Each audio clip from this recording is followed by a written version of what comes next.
அனைவருக்கும் இனிய அதிகாலை அன்பான வணக்கங்களை தெரிவித்துக் கொள்கின்றேன். கடந்த 2 நாட்களாக கதைகளின் மூலமாக சில கருத்துக்கள் பரிமாறப்பட்டதில் அந்த கதைகள் என்பது விதைகளாக தூவப்பட்டதாக நான் உணர்கிறேன். காரணம், அந்த கதைகள் சொல்லப்பட்டதை அடுத்து தொடர்ந்து எனக்கு நிறைய அழைப்புகள் வந்தது. அந்த 2 நாளுங்கிறது அடுத்தடுத்து தொடர்ச்சியா வந்துகிட்டு இருக்குது.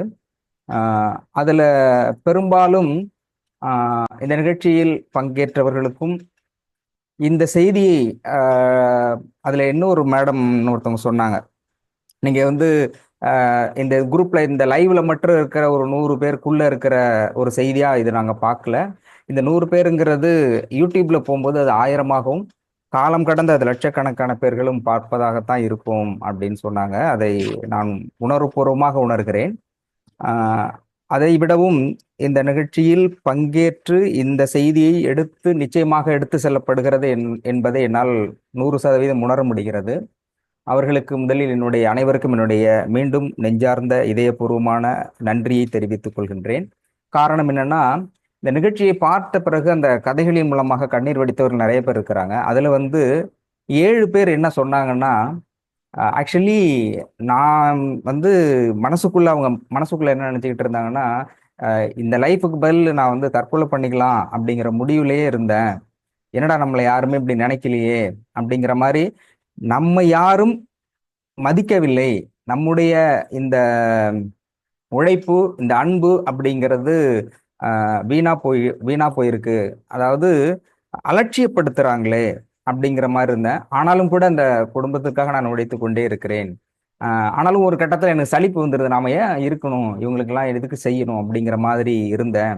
ஆனால் இந்த கதை கேட்ட பிறகும் இந்த மாதிரியும் ஒருத்தவங்க இருக்கிறாங்க. அப்ப நம்ம ஏன் இப்படி யோசிக்க கூடாது? நம்மளால மத்தவங்களுக்கு யாரோ ஒருத்தருக்காக ஹெல்ப் பண்ண முடியும் இல்லையா? எதுக்கு நம்ம இருக்கணும்? நம்மளை புரிந்து கொள்ளாதவர்களை புரிந்து கொள்ளவர்கிட்ட நம்ம அன்பு காட்டுவோம். செய்யறாங்களோ இல்லையோ, நம்ம வேலையை நம்ம இருக்கிற வரைக்கும் செஞ்சுக்கிட்டே போயிடுவோம். அவங்கள்ட்ட இருந்து எதையும் எதிர்பார்க்க வேண்டாம் அப்படிங்கிற மாதிரியான நிறைய புரிதல்கள் அவங்ககிட்ட இருந்தது. அதுல 7 பேர் சொன்னாங்க, நான் இந்த மாதிரி முடிவுல இருந்தேன், என்னைக்கா ஒரு நாள் இல்லைன்னா வீட்டை விட்டே போயிடணும் அப்படிங்கிற மாதிரி இருந்தேன் அப்படின்னு ஒரு 7 பேர் கிட்டத்தட்ட நான் நோட் பண்ணியிருக்கேன். நிச்சயம் இந்த கதை அப்படிங்கிறது ஒரு 7 மனிதர்களுடைய உயிரை இறைவனுடைய அருளாலும் சித்தர்களுடைய அருளாலும் டாக்டர் இளங்கோ சார் அவர்களாலும் ஒரு அந்த நேர்மறையான சிந்தனையை கொண்டு மாற்றி இருக்கிறது என்பதை நினைக்கின்ற பொழுது உள்ளபடியே நான் அவர்களுக்கு நன்றி உணர்வோடு நன்றியை தெரிவித்துக் கொள்கின்றேன். அதே மாதிரி ஒரு 12 பேர் அவங்க டிசிஷன் எடுத்த அது அந்த கதைகள்ங்கும்போது கதைகள் புத்தகத்தில் இருந்து எடுக்க தேவையில்லை. கதைகள் ஒவ்வொரு மனிதர்களிடமிருந்தும் பல ஆயிரக்கணக்கான கதைகள் வந்து கொண்டே இருக்கிறது, உறங்கிக் கொண்டே இருக்கிறது, தூங்காமல் இருந்து கொண்டே இருக்கிறது, ஓய்வில்லாமல் ஓடிக்கொண்டே இருக்கிறது, இறக்கை முளைக்காமல் பறந்து கொண்டே இருக்கிறது. கதைகள் ஒவ்வொரு மனிதர்களுடைய ஒவ்வொரு இதய துடிப்பிலும் புது புது கதைகள் உருவாகி கொண்டே இருக்கிறது என்பதை என்னால் உணர முடிகிறது. காரணம், அதுல 12 பேர் சொன்னது, இந்த வீட்டை விட்டுட்டு நான் அனாதை எங்கேயா போயிடலான் இருந்தேன் சார் அப்படின்னாங்க. ஏன் அப்படிங்கும்போது அதுக்கப்புறம் அவங்க சொன்ன காரணங்கள் நான் ஏற்கனவே இந்த கதைகள்ல சொன்னேன் இல்லையா, இதை விட ரொம்ப ஆச்சரியமாகவும் இருந்தது, அதிர்ச்சியாகவும் இருந்தது. ஸோ ஒரு மனிதர்களுக்குள் இவ்வளவு கவலைகளா ரொம்ப நம்ம நினைச்சுக்கிட்டு இருக்கோம், life is going like that the way we are living, whatever we have to do, whatever we have to live, we are searching something like that what we want in the life, we are trying to learn and earn some much of in future அப்படி நினைச்சுக்கிட்டு தான் ஓடிட்டு இருக்கோம். ஆனா அவங்க அதையும் தாண்டி be present, நிகழ்காலத்தில் அவர்களுடைய மனம் அப்படிங்கிறது அதிகமாக கொதிக்கின்ற இந்த சாப்பாட்டு பானைன்னு சொல்றோம் இல்லையா, கொதிக்கின்ற நீரை விட அதிகமாக எரிமலை குழம்பாக ஒவ்வொருடைய இதையும் கொதித்து கொண்டு இருக்கிறது என்பதை என்னால் உணர முடிகிறது. அப்போ ஒரு மனிதனுடைய அந்த ஆற்றாமைங்கிறது ரொம்ப பெரிய விஷயமா பார்க்கிறேன். ஐ ஹவ் டு ரிமெம்பர், எனக்கு அந்த இடத்துல ஞாபகம் வருதுன்னா, அன்னை தெரசா அவர்கள் நிறைய சர்வீஸ் பண்ணிட்டு இருக்காங்க. அப்போ சித்து, கிரிக்கெட் பிளேயர் சித்து அவரை பார்க்கணும் அப்படின்னு சொல்லி சர்வீஸ் பண்றாங்களே, அவங்களை பார்க்கணும், அவங்களுக்கு டொனேஷன் கொடுக்கணும் அப்படின்னு சொல்றதுக்காக நேரடியாக போயிருக்காரு. நேரடியாக போகும்பொழுது அவங்க இருக்கிற அந்த இல்லத்துக்கு போயிருக்காங்க. தொழுநோயாளிகள் இல்லத்துல தான் அவங்க சந்திக்கிறாங்க எல்லாரையும். அப்படி சந்திக்கும் பொழுது அங்க போனாக்க அந்த தொழுநோயாளிகள் இருக்க அந்த உள்ளத்துல என்ட்ரி ஆகும்போது ஆஃபீஸ்ல அவ்வளோ ஸ்மெல், தாங்கவே முடியல. கொஞ்ச நேரம் உட்காருங்க, மேடத்துக்கிட்ட சொல்றேன் வருவாங்க அப்படின்னாங்க. அந்த கொஞ்ச நேரம் அவரால் உட்கார முடியல. அவ்வளோ ஸ்மெல் அடிச்சுக்கிட்டு இருக்கு. போய் வாமிட் எடுத்துடுறாரு. வாமிட் எடுத்துட்டு அவர் சொன்னார், நான் வெளியில வேணா நிக்கிறேன், மேடம் வந்தோடனே சொல்லுங்க. நான் இல்ல இல்ல, உங்களை மேடம் அங்க வர சொன்னாங்க. நான் உள்ள ரூம்ல இருக்கு. மூக்கு பிடிச்சிக்கிட்டே உள்ள போறாங்க.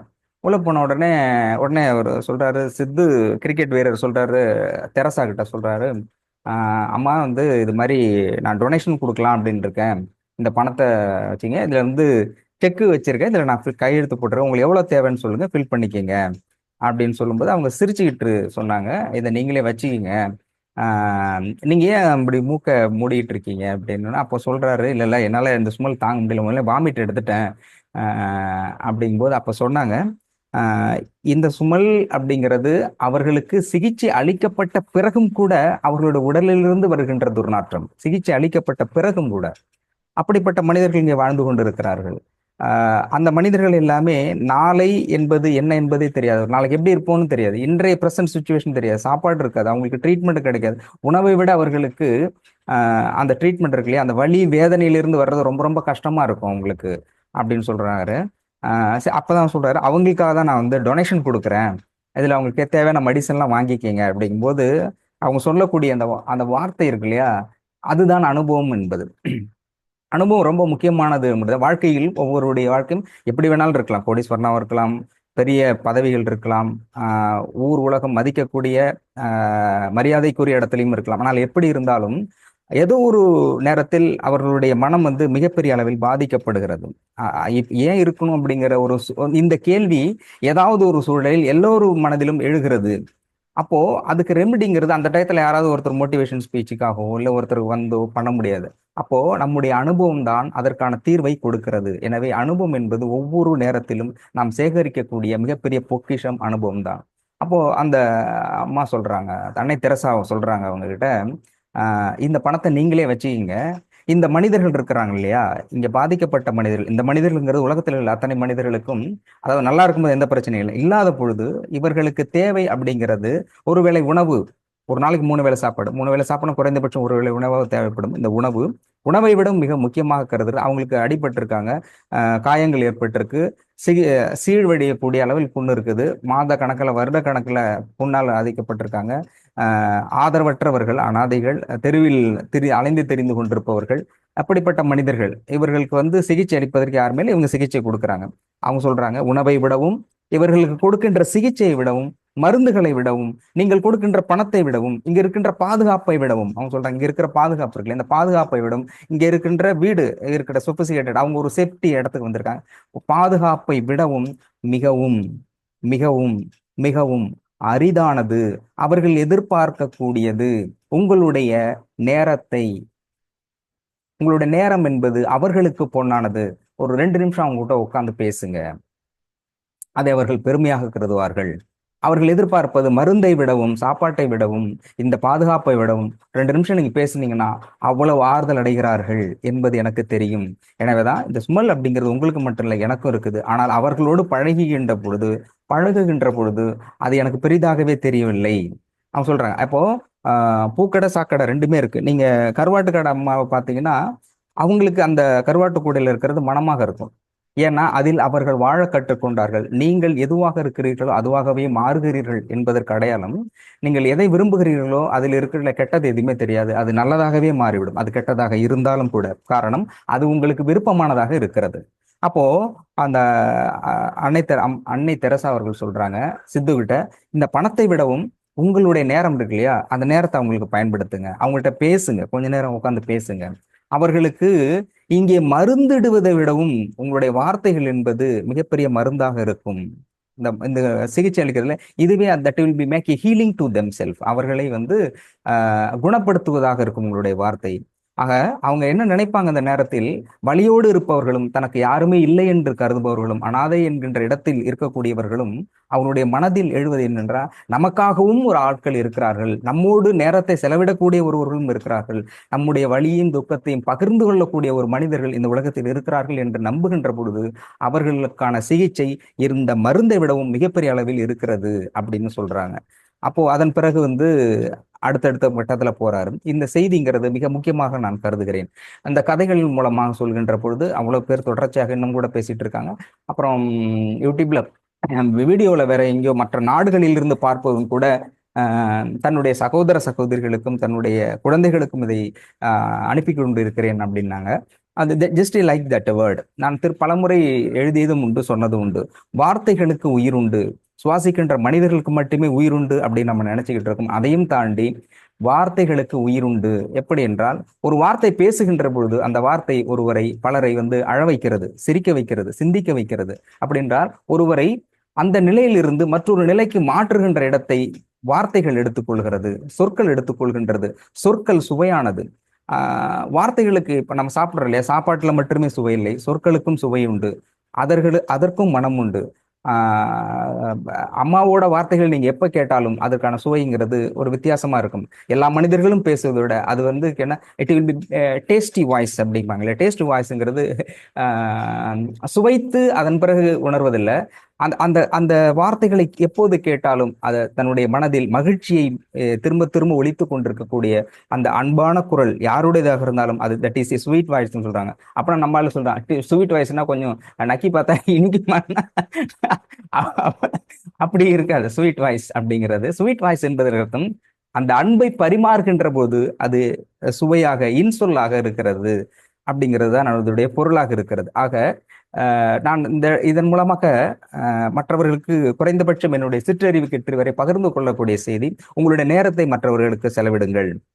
உங்களுடைய நேரத்தை செலவிடுங்கள். அவர்களோட அன்பாக அன்பாக இல்லை என்றாலும் கூட அன்பான வார்த்தைகளை பரிமாறிக்கொள்ளுங்கள். பல நேரத்தில் அது அவர்களுக்கு ஆறுதலாக இருக்கும். எந்த நேரத்துல முக்கியமா இருக்குன்னா, ரொம்ப பேர் டெத் டைம்ல எல்லாருமே போவாங்க. அது மரண காலகட்டத்தில் எல்லாருமே வாழ்வை தள்ளி வைத்தாலும் சாவை தள்ளி வைக்காதே என்று சொல்வதற்கான அடிப்படை காரணம், அந்த நேரத்தில் அவர்கள் ஆற்றாமையோடு இருப்பார்கள். ஆற்றாமை என்பதுனா தன்னுடைய துக்கத்தை வெளிப்படுத்த முடியாது, திடீர் இழப்பு மனிதர்களால் ஏற்றுக்கொள்ள முடியாது. எவ்வளவு பெரிய ஞானியாக இருந்தாலும் கூட, அனைத்தும் முற்றும் துறந்தவர்களாக இருந்தும் கூட தன்னுடைய தாய் இறக்கின்ற பொழுது அவர்கள் கண்ணீர் சிந்துகிறார்கள். இருந்தாலும் தெரியும் அவர்களுக்கு மரணத்திற்கு அடுத்து என்ன நடக்குன்னு தெரிந்தாலும் கூட ஞானிகளால் கூட அந்த மரணத்தை ஏற்றுக்கொள்ளும்னு சில நேரம் கண்ணீர். பட்டினத்தார் அவங்களுடைய தாய் இருக்கும்போது கடைசி கடத்துல கண்ணீர் வடிக்கிறார். கண்ணீர் வடிச்சிட்டு தான் சிதைக்கு தீ மூட்டுகிறார். அப்போ ஞானியாக இருந்தாலும் கூட ஒரு இழப்பு என்கின்ற பொழுது அவர்கள் மனதில் வருத்தம் கட்டாயமாக தோன்றுகிறது. அந்த சூழலில் உங்களுடைய வார்த்தைகள் ஆறுதலான வார்த்தைகள் மட்டும்தான் அவர்களை தேர்தல் படுத்தும். ஆறுதல் தான் தேர்தலை ஏற்படுத்தும். அப்போ அந்த மாறுதலையும் ஏற்படுத்தக்கூடியது உங்களுடைய வார்த்தை என்பதால் அன்பான வார்த்தைகளை பேச பழகி கொள்ளுங்கள். அப்படிங்கும்போது இந்த டைமிங்ல ஒன்று சொல்லுவேன்னா, ரொம்ப பேர் நம்ம குரூப்ல இருக்கிற மாதிரி கர்மாவை பத்தி நிறைய தெரிஞ்சுக்கிறாங்க. கர்மா பற்றி தெரிந்து கொள்கின்ற பொழுது அவங்க என்ன சொல்றாங்கன்னா, கடவுள்கிட்ட வேண்டிக்கிறார் ஒருத்தர், ஏன் கடவுளே, நான் தான் ரொம்ப ரொம்ப பக்தி மயமா இருக்கிறேன், ஆனா இவ்வளவு பிரச்சனை மூட்டை மூட்டையா கொடுத்து வச்சிருக்கே, இது உங்களுக்கு நியாயமா இருக்கா? கொஞ்சம் மாத்தி விட்டா நல்லா இருக்குமே, நான் தான் நல்லது செய்யறேனே, புரிஞ்சுக்கிட்டேனே அப்படின்னு ரொம்ப பவ்யமா கடவுள்கிட்ட ஒருத்தர் வேண்டிக்கிட்டே இருக்காரு. கடவுள் ரொம்ப நல்லவராக தான் இருக்கு, ஆனா முன்னாடி செஞ்சது மறந்துட்டியே அப்படிங்கும்போது அவர் சொல்றாரு, அது அப்ப செஞ்சிருக்கேன் ஐயா, அதை ஏன் கரம் வச்சுட்டு இப்பயும் கொடுத்துக்கிட்டு இருக்க, அதான் நான் திருந்திட்டேனே, மன்னிப்பு கேட்கிறேனே அப்படிங்கும்போது கடவுள்னா, சரி என்னால 100% உன்னோட கர்மாவை கிளியர் பண்ண முடியாது. இந்த ஆடி ஆஃபர், டெக்ஸ்ட் எக்ஸ்சேஞ்சு அந்த மாதிரி இருக்குது இல்லையா, வாகனத்தை மாற்றிக்கொள்ள டூ வீலர் எக்ஸ்சேஞ்சு, அந்த மாதிரி ஒரு எக்ஸ்சேஞ்சு உங்களுக்கு கொடுக்குறேன் அப்படின்னா, ரொம்ப நன்றியா, உன்னை இத்தனை வருஷம் கும்பிட்டதுக்கு இன்னைக்காவது நீ பதில் சொல்றீங்க, அப்படியாவது ஏதாவது ஒன்று கொடு, இதை கொஞ்சம் மாத்திக்கிறேன் அப்படின்னு அவர் சொன்னாரு. கர்மா எக்ஸ்சேஞ்சுன்னு ஒன்று நான் டிக்ளேர் பண்றேன், அதை நீங்க ஃபாலோ பண்ணிக்கங்க. ஓகே, அது என்ன விஷயம் அது கொஞ்சம் சொல்லுங்க. அவர் என்ன சொல்றாரு, இந்த ஊர்ல எத்தனை பேர் இருப்பாங்க? ஆயிரக்கணக்கான பேர்கள் இருக்காங்க. இந்த ஆயிரக்கணக்கான பேர்கள்ல உன் பிரச்சனையை கொஞ்சம் எழுது, வரிசையா எழுதி வச்சிரு. அதே மாதிரி இது எல்லாத்துக்கிட்டையும் நான் சொல்லிடுறேன், எல்லா பையனையும் எழுதிட்டு வருவான். அப்போ நீ யாரையாவது பார்த்துட்டு உன்னோட பிரச்சனை எவ்வளவு இருக்கோ அதை விட கம்மியான இருக்கவன்ட்ட நீ வாங்கிக்க. இதுதான் பண்ண முடியும். ஆனா டோட்டலா கிளியர் பண்ண முடியாது.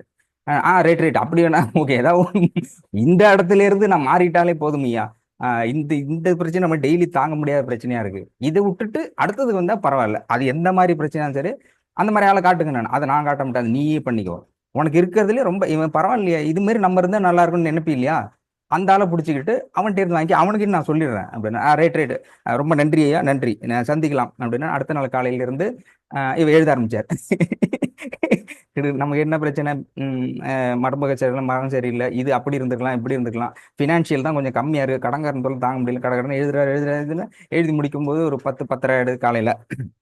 எல்லாம் ஃபினிஷ் பண்ணும்போது ஒரு 4 6 பக்கம் கிட்டத்தட்ட 6 8 10 பேப்பர் கிட்டத்தட்ட எழுதி முடிச்சிடறாரு. எழுதி முடிச்சுட்டு right okay over, thank you God அப்படின்னு போட்டுட்டு இப்படிக்குன்னு கையெழுத்து போட்டு சுருட்டிக்கிட்டு ஒரு மணி பர்ஸ் எடுக்கிறார். மணி பர்ஸ் உள்ள வச்சுட்டு கிளாக் பண்ணிட்டார். நாக் பண்ணிட்டு போய் வெளில நிற்கிறார். வெளில நிற்கிறா அவன் கிளம்பிட்டு போயிட்டு இருக்கான்.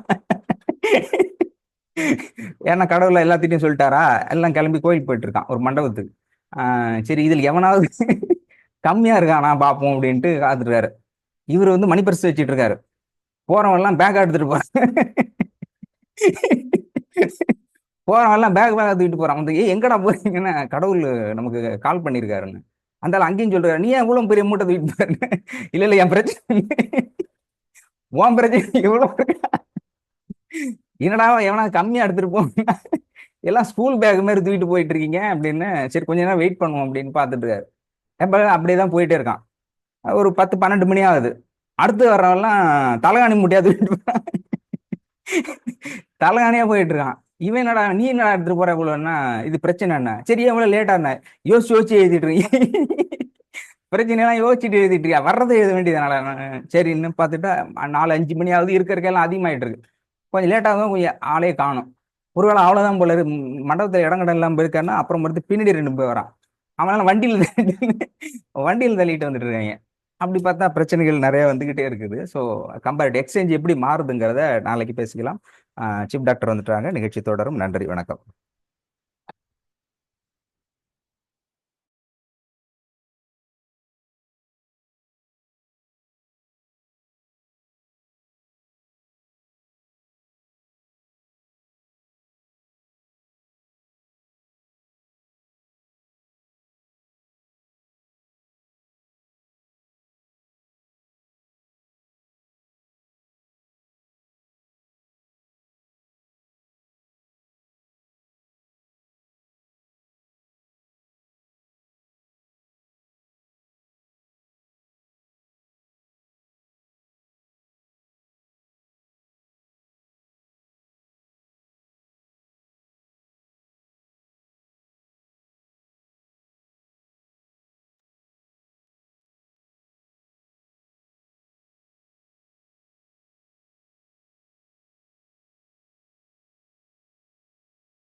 அனைவருக்கும் வணக்கம். நேற்று ஒரு சகோதரர் வந்து ஆன்சர் பண்ணியிருந்தாரு, பார்த்துருப்பீங்க. டாக்டர் சார் அவர்களுக்கு ஒரு அன்பான வேண்டுகோள். நம் குழுவில் உள்ள அனைத்து நண்பர்களுக்கும் அதீத சந்தேகங்கள் வந்து கொண்டுள்ளது. அவைகளுக்கு நீங்கள் தினமும் பொறுமையாக பதிலளிக்கிறீர்கள், அதற்கு மிக்க நன்றி. இருப்பினும் நாங்கள் உங்களிடம் இருந்து கற்றுக்கொள்ள வேண்டிய பாடங்கள் அதிகமாக உள்ளது. அதிகமான ஞானத்தை கற்றுக்கொள்ள விரும்புகிறோம். அதற்கு எங்களை தகுதிப்படுத்த தியானம் பற்றிய அறிவுரைகள் தேவை. அதற்கு எங்களை தகுதிப்படுத்த தியானம் பற்றிய அறிவுரைகள் தேவை. ஆகவே ஐயா, இந்த கேள்வி பதில்களை வாரத்தில் ஏதாவது ஒரு 2 நாட்கள் வைத்துக்கொண்டு மற்ற நாட்களில் எங்களுக்கு ஞான போதனைகளை வழங்க வேண்டும் என்று தங்களை தாய்மையுடன் கேட்டுக்கொள்கின்றேன். ஓகே, இது எனது கூற்று. இதில் ஏதாவது தவறு இருப்பின் என்னை மன்னித்துக் கொள்ளுங்கள், தயவுசெய்து மன்னித்துக் கொள்ளுங்கள். நன்றி. ஓகே, அதாவது சகோதரர் சொன்னது கரெக்டு தான். மன்னிக்க தேவையில்லை. அதெல்லாம் நீங்கள் மன்னிக்கிற மாதிரி தப்பெல்லாம் எதுவும் பண்ண, நல்ல விஷயம் தான் சொல்லியிருக்கீங்க. உங்கள் மனசில் என்ன தோணிக்கோ சொல்லிக்கோங்க, தவறு கிடையாது. ஆனால் என்ன அப்படின்னா, நீங்கள் பொதுவாகவே மக்களை நீங்கள் கேட்டீங்க அப்படின்னா வாழ்க்கையில் என்ன ஆக போகிறீங்க அப்படின்னா ஒருத்தர் ஒன்று சொல்லுவாங்க. நான் +2 படிக்கும்போது டிஸ்ட்ரிக்டில் ஃபஸ்ட்டு, ஸ்டேட்டில் 3rd வந்தேன். ஜஸ்ட் ஒரு 3 மார்க்கில் ஃபஸ்ட் ரேங்க்கு மிஸ் பண்ணிட்டேன். டிஸ்ட்ரிக்டில் ஃபஸ்ட்டு, ஸ்டேட்டில் 3rd. அப்போ பேட்டி எடுக்க வந்தாங்க எல்லாரும். நீங்கள் என்ன பண்ண போகிறீங்க, என்ன. இப்போ தான் ரீசெண்டாக ஒரு 2-3 வருஷமாக பேன் பண்ணிட்டாங்க. அதுக்கு முன்னாடிலாம் +2 ரிசல்ட் வந்துச்சுன்னா அடுத்த ஒரு ஒரு ஒரு நாளைக்கு இதே தான் கலாட்டாக இருக்கும். எல்லா பேப்பர்லேயும் மீடியாலெலாம் இதாக இருக்கும். எல்லா ஸ்டூடெண்ட்ஸையும் ஃபஸ்ட் ரேங்க்லேருந்து ஒரு 4-5 ரேங்க் எடுக்கிற வரைக்கும் எல்லாரும் பேட்டிக்கு எடுப்பாங்க. என்ன ஆக போகிறீங்க, என்ன ஆக போகிறீங்க, என்ன ஆக போகிறீங்க கேட்பாங்க. எல்லாரும் சொல்லுவாங்க, நான் கலெக்டர் ஆகணும், நான் டாக்டர் ஆகணும், நான் இன்ஜினியர் ஆகணும் அப்படின்னு சொல்லி ஒருத்தரும் ஒன்று சொல்லுவாங்க. என்ன கேட்டப்போதும் நீங்கள் என்ன ஆக போகிறீங்க அப்படின்னா, நானும் டாக்டர் ஆக போகிறேன், ஆனால் சித்தா டாக்டர் ஆக போகிறேன்னு. அவர் கொஞ்சம் எதிர்பார்க்கவே இல்லை. நான் டாக்டர் ஆக போகிறேன்னு மட்டும் நான் சொல்லுவார் நினச்சிருக்கார். பேட்டி எடுத்த நிருபர்கள் வந்து டாக்டர் ஆக போகணும், நான் டாக்டர் ஆகணும், ஆனால் நான் சித்தா டாக்டர் ஆகணும்னு சொன்னேன். என்ன நீங்கள் தம்பி வித்தியாசமாக சொல்கிறீங்க, பட் என்னோட எய்ம் நீங்கள் கேட்டீங்க, என்னோட எய்ம் என்னன்னு நான் சொன்னேன். அப்போ நான் வந்து டாக்டர் ஆகணும், அதே டைமில் சித்தா டாக்டர் ஆகணும். நான் MBBS போல, நான் சித்தா டாக்டர் ஆகணும். அப்படியா, சரின்னு சொல்லி கேட்டாங்க. இப்போ நீங்கள் கேட்டிங்கன்னா எல்லாரும் அதான் சொல்லுவாங்க, எல்லாருமே அதான் சொல்லுவாங்க. அப்போ நான் இருந்து எனக்கு இப்போ இந்த ஞானம் எனக்கு அப்போ இருந்தால் நான் அப்படி சொல்லியிருக்க மாட்டேன், நான் வேற மாதிரி சொல்லியிருப்பேன். பட் அப்போ எனக்கு தெரியல, நானும் டாக்டர் ஆகணும், என்ன வித்தியாசமா சித்தா டாக்டர் ஆகணும். எல்லாருமே என்ன நினைக்கிறோம், வாழ்க்கையில் உங்களோட எய்ம் என்னன்னு கேட்டு பாருங்க. இது ஸ்டூடெண்ட்ஸ். மற்ற லெவல் வந்து கேட்டிங்கன்னா, நான் வந்து எஸ்டேட் வாங்கணும், கோட்டீஸ்வரன் ஆகணும், லட்சாதிபதி ஆகணும், பெரிய லேண்டார்ட் ஆகணும், ஏதோ அவங்களோட எய்ம் சொல்லுவாங்க. இதெல்லாம் சரி, தவறு கிடையாது. ஆனால் என்ன ஆகணும்னா இறைவன் ஆகணும். வாழ்க்கையினுடைய நோக்கமே என்னன்னா இறைவன் ஆகணும். இறைவன் கிட்ட இருந்து வந்தோம், திருப்பி இறைவன் கிட்ட தான் போகணும். The ultimate aim of our life is to attain the holy feet of Almighty God. நம்மளை படைத்த அந்த இறைவனுடைய இடத்துல போய் திருப்பவும் அசம்பிள் ஆகணும். அதுதான் நம்முடைய நோக்கமே, வாழ்க்கையுடைய நோக்கமே அதான். பிறக்கிறோம், திருப்பி அப்படியே சைக்கிளில் முடிச்சுட்டு திருப்பி இறைவனை அடையணும். இது ஆண்கள், பெண்கள், மற்ற ஜீவராசிகள் எல்லாத்துக்குமே அடிப்படை நோக்கம் வந்து இதுதான். இது தவிர வேற நோக்கமே கிடையாது. பட் மத்தியில் வந்து இதெல்லாம் நம்ம இன்டர்ஃபேஸ் பண்ணி ஆகணும். இதெல்லாம் இன்டர்ஃபேஸ்ன்னு சொல்லுவாங்க. இதெல்லாம் நம்ம ஃபேஸ் பண்ணி வரணும். மத்தியில் ஒன்று என்ன வருதோ அதெல்லாம் லைஃப்பை ஃபேஸ் பண்ணி வரணும். இதுதான் ஞானம். நிறைய மார்க்கங்கள் இருந்தால் கூட பக்தி மார்க்கம் இருக்குது, யோக மார்க்கம் இருக்குது, தியான மார்க்கம் இருக்குது, இந்த ஞான மார்க்கம் இருக்குது. ஒரு கடவுளை அடையிறது தான் அல்டிமேட் எய்ம் ஆஃப் அவர் லைஃப்னு சொல்லியிருக்கேன். அப்போ கடவுளை அடைவதற்கு என்னென்ன மார்க்கங்கள் இருக்குது, என்னென்ன வழிகள் இருக்குன்னா இப்போ நான் சொன்ன மாதிரி இல்லை. பக்தி மார்க்கம், யோக மார்க்கம், தியான மார்க்கம், ஞான மார்க்கம், எல்லாம் நிறைய மார்க்கம் இருக்கு. அதில் இருக்கிற ரொம்ப ரொம்ப ஈஸி வந்து ஞான மார்க்கம் தான். ரொம்ப ரொம்ப ஈஸியான சுலபமானது வந்து கடவுளை அடைவதற்குண்டான வழி வந்து ஞான மார்க்கம் தான். கர்மா எனர்ஜி ஹீலிங் வந்து ஞான மார்க்கம் தான். கர்மா எனர்ஜி ஹீலிங் ஞான மார்க்கம். இது வந்து பக்தி மார்க்கம் இல்லை. பக்தி பண்ணா கடவுளை அடையலாம், right, okay. It takes time. நிறைய பிறவிகள் எடுக்கணும். அந்த பக்தியில இருந்து ஹையர் லெவலுக்கு போகணும். அது பக்தி மார்க்கம். எக்ஸாம்பிள் சொன்னோம் அப்படின்னா, ஹரே கிருஷ்ணா இயக்கம் இருக்கு இல்லையா? ஹரே கிருஷ்ணா இயக்கம் வேர்ல்டு ஃபுல்லாக பிரான்ச்சஸ் இருக்கு. கண்ணன் தான் வந்து அல்டிமேட் காட். அவருடைய பாதத்தை நம்ம அடையணும் அப்படின்னு அது ஒரு பக்தி மார்க்கம். எல்லா மதங்களும் சொல்றது பக்தி மார்க்கம் தான். அது பக்தி மார்க்கம். அந்த முறையிலையும் கடவுளை அடையலாம், தப்பு கிடையாது. அது சில குரூப் ஆஃப் பீப்புள் அதை வருவாங்க. யோக மார்க்கம்ன்றது வந்து அதை நிறைய டைப்ஸ் ஆஃப் யோகாஸ் இருக்கு. யோக நிலைகளும் லட்சக்கணக்கான யோக நிலைகள் இருக்கின்றன. அதில் யோகாவும் இப்போ நிறைய இருக்கு. நான் இந்த யோகா சொல்லிக் கொடுக்குறேன், அந்த யோகா சொல்லிக் கொடுக்குறேன், இந்த யோகா சொல்லிக் கொடுக்குறேன், ஒரு நிறைய யோகங்கள் இருக்கு. ஃபார் எக்ஸாம்பிள் இந்த வாசி யோகம். அது ஒரு வகையான யோகம். ஹடயோகம் அது ஒரு வகையான யோகம். அது மாதிரி நிறைய யோகால நிறைய டிவிஷன்ஸ் எல்லாம் இருக்கு. அந்த யோகால இப்போ அதுவும் ரீசெண்டா வந்து ரொம்ப நிறைய ஒரே யோகாவையே 10 யோகா பிரிச்சு பிரிச்சு பிரிச்சு கமர்ஷியலா பண்ணிட்டாங்க. பரவாயில்ல, மற்ற ஜிம்மு எக்ஸசைஸ்ன்னு போறதுக்கு இந்த யோகால வர்றது பெஸ்ட் தான். ஸோ யோக மார்க்கம் அது. அதுலேயும் ரிஸ்க் எல்லாம் கொஞ்சம் இருக்கு. It takes time. யோக மார்க்கம். தியான மார்க்கம். தியானத்துல நிறைய வகைகள் இருக்கு. நிறைய பார்க்குறோம். நிறைய ஸ்கூல் ஆஃப் மெடிடேஷன்ஸ் நிறைய இருக்கு. நிறைய மெடிடேஷன்ஸ் இருக்கு. அந்த தியானத்திலையும் வந்து படங்கள் கிடைக்கிற நிறைய விஷயங்கள் இருக்கு. ரொம்ப ரிஸ்கான தியானங்களும் இருக்கு, ரிஸ்கே இல்லாத தியானமும் இருக்கு. ரொம்ப ரொம்ப ரிஸ்கான தியானங்களை ஏடாகுடமா போய் மாட்டிக்கிட்டு ரொம்ப பல பிரிவுகளை கஷ்டப்படுற மாதிரி சூழ்நிலை கொண்டு போயிடுவாங்க. தியானத்துல செஞ்சு பல மார்க்கங்கள்ல உள்ள போயிட்டு, உள்ள சப்டிவிஷன்ஸ் உள்ள போயிட்டு நிறைய சிக்கல மாட்டிக்கிட்டவங்க நிறைய பேர் இருக்காங்க. நான் நிறைய பேர் பார்த்துருக்கேன். எனக்கு சித்தர்கள் காட்டி கொடுத்துருக்காங்க. காட்டி கொடுத்தனாதான் எனக்கும் தெரியும், இல்லைன்னா எனக்கும் தெரியாது. ஓ, தியான மார்க்கம் சூப்பர் அப்படின்னு. அந்த தியான மார்க்கத்துல என்னெல்லாம் ரிஸ்க் இருக்கு, எந்தெந்த முறையில் என்ன ரிஸ்க் இருக்கு, இது எப்படி பாசிட்டிவ் இருக்கு, எப்படி நெகட்டிவ் இருக்குன்னு சொல்லி கொடுத்துருக்காங்க. அது நமக்கு தெரியும். அப்போ தியான மார்க்கத்திலையும் தேவையில்லை அப்படின்றது என்னுடைய கருத்து. ஞான மார்க்கம் இதுக்கும் நிறைய வித்தியாசம். இப்போ அட் ப்ரெசென்ட் இப்போ இருக்கிறதுல வந்து இப்போ இருக்கிற ட்ரெண்டில், இன்னைக்கு இருக்கிற வேர்ல்டு வைடு சுச்சுவேஷன்ல கர்மா எனர்ஜி ஹீலிங் வந்து மிகச்சிறந்த ஞான மார்க்கம். அப்ப ஞான மார்க்கத்தை எப்படி ஒரு பகவத்கீதையை வந்து நீங்க தரவா லைஃப்ல ஃபாலோ பண்ணி அதை அண்டர்ஸ்டாண்டிங் தப்பா புரிஞ்சுக்கிறாங்க நிறைய பேர். அப்புறம் வேணுன்றதை எடுத்துக்குவாங்க, வேணாண்டதை விட்டுடுவாங்க. அப்படி கிடையாது. பகவத்கீதையை வந்து தரவா படிச்சு அதை லைஃப்ல அப்ளை பண்ணீங்கன்னா அது ஞானமா இருக்கும். பைபிளை வந்து தரவா படிச்சு அதன்படி அதனுடைய அது என்ன சொல்ல வர முழுமையாக உட்கருத்தை வாங்கிட்டு பைபிள் லைஃப்ல ஃபாலோ பண்ணீங்கன்னா அது வந்து ஞானமா இருக்கும். குரான் இருக்கு, குரானை வந்து நல்லா தரவா அண்டர்ஸ்டாண்ட் பண்ணிக்கிட்டு அதை லைஃப்ல அப்ளை பண்ணி நீங்க டே டு டே லைஃப்ல வாங்கிட்டு வந்தீங்கன்னா அது ஞான மார்க்கம்.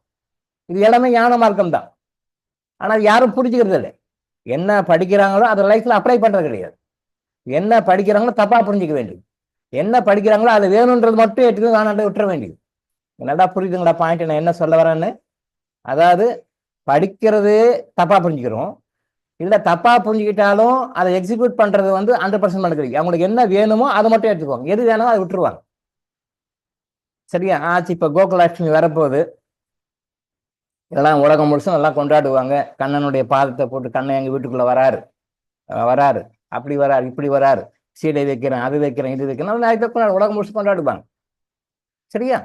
ஆனா அவர் சொன்ன அந்த பகவத்கீதையில லைஃப்ல எத்தனை பேர் ஃபாலோ பண்றாங்கன்னு பாருங்க.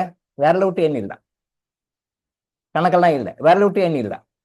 அப்போ ஒரு மகான் வந்து ஒரு விஷயத்த சொல்றாருன்னா அவர் சொன்ன விஷயத்த ஃபாலோ பண்ணும். எத்தனை பேர் ஃபாலோ பண்றாங்க? இல்லை, ஃபாலோ பண்றது கிடையாது. இப்ப பகவான் பகவத்கீதை சொல்றாரு, கோகுலாஷ்டமி கொண்டாடுறவங்க உலகம் முழுசும் ஒரு 1 கோடி பேர் கொண்டாடுவாங்க வச்சுங்களேன். ஒரு எக்ஸாம்பிள் சொல்றேன். 1 கோடி பேர் கோகுலாஷ்டமியில கொண்டாடுவாங்க. கண்ணனுடைய பிறப்பை கொண்டாடுறாங்க. கண்ணன் எங்க வீட்டுக்குள்ள வந்தான் பாட்டெல்லாம் பாடுவாங்க. அன்னைக்கு ஒரே கலாட்டா, ஒரு கண்ணன் வந்தான் போனான், இதை பண்ணா அதை பண்ணா அப்படின்னு சொல்லிட்டு நாளெல்லாம் அந்த ஆன்மீக பெரியார்கள் வந்து ஆன்மீக சொற்பொழி நடத்துவாங்க, அங்க பிரசங்கம் நடத்துவாங்க, நிறைய நடக்கும். வீட்டிலலாம் அந்த படையல் என்னென்னமாலாம் வச்சு எல்லாம் கும்பிடுவாங்க, சீடை கீழே எல்லாம் வச்சு கும்பிடுவாங்க. ரைட், ஓகே, தப்பு இல்லை. பட் அது என்ன 1ஆம் கிளாஸ் மாதிரி அடுத்த லெவலுக்கு வரணும். அப்ப பகவான் பகவத்கீதை என்ன சொல்றாரு, அதன் லைஃப்ல என்ன பண்ணணும், என்ன அப்ளை பண்ணணும்னு பாருங்க. யாரும் ஃபாலோ பண்ணணும். ஃபார் எக்ஸாம்பிள் ஒன்று சொல்றேன். அவர் வந்து நீங்க சம்பாதிக்கிற சம்பாதில 3/4 பாகம் மற்றவங்களுக்கு கொடுத்துருங்க அப்படின்றாரு. அதுல நிறைய விஷயம் இருக்கு. அதை பத்தி ஏற்றுனா 1 இயருக்கு நம்ம கிளாஸ் நடத்தலாம்.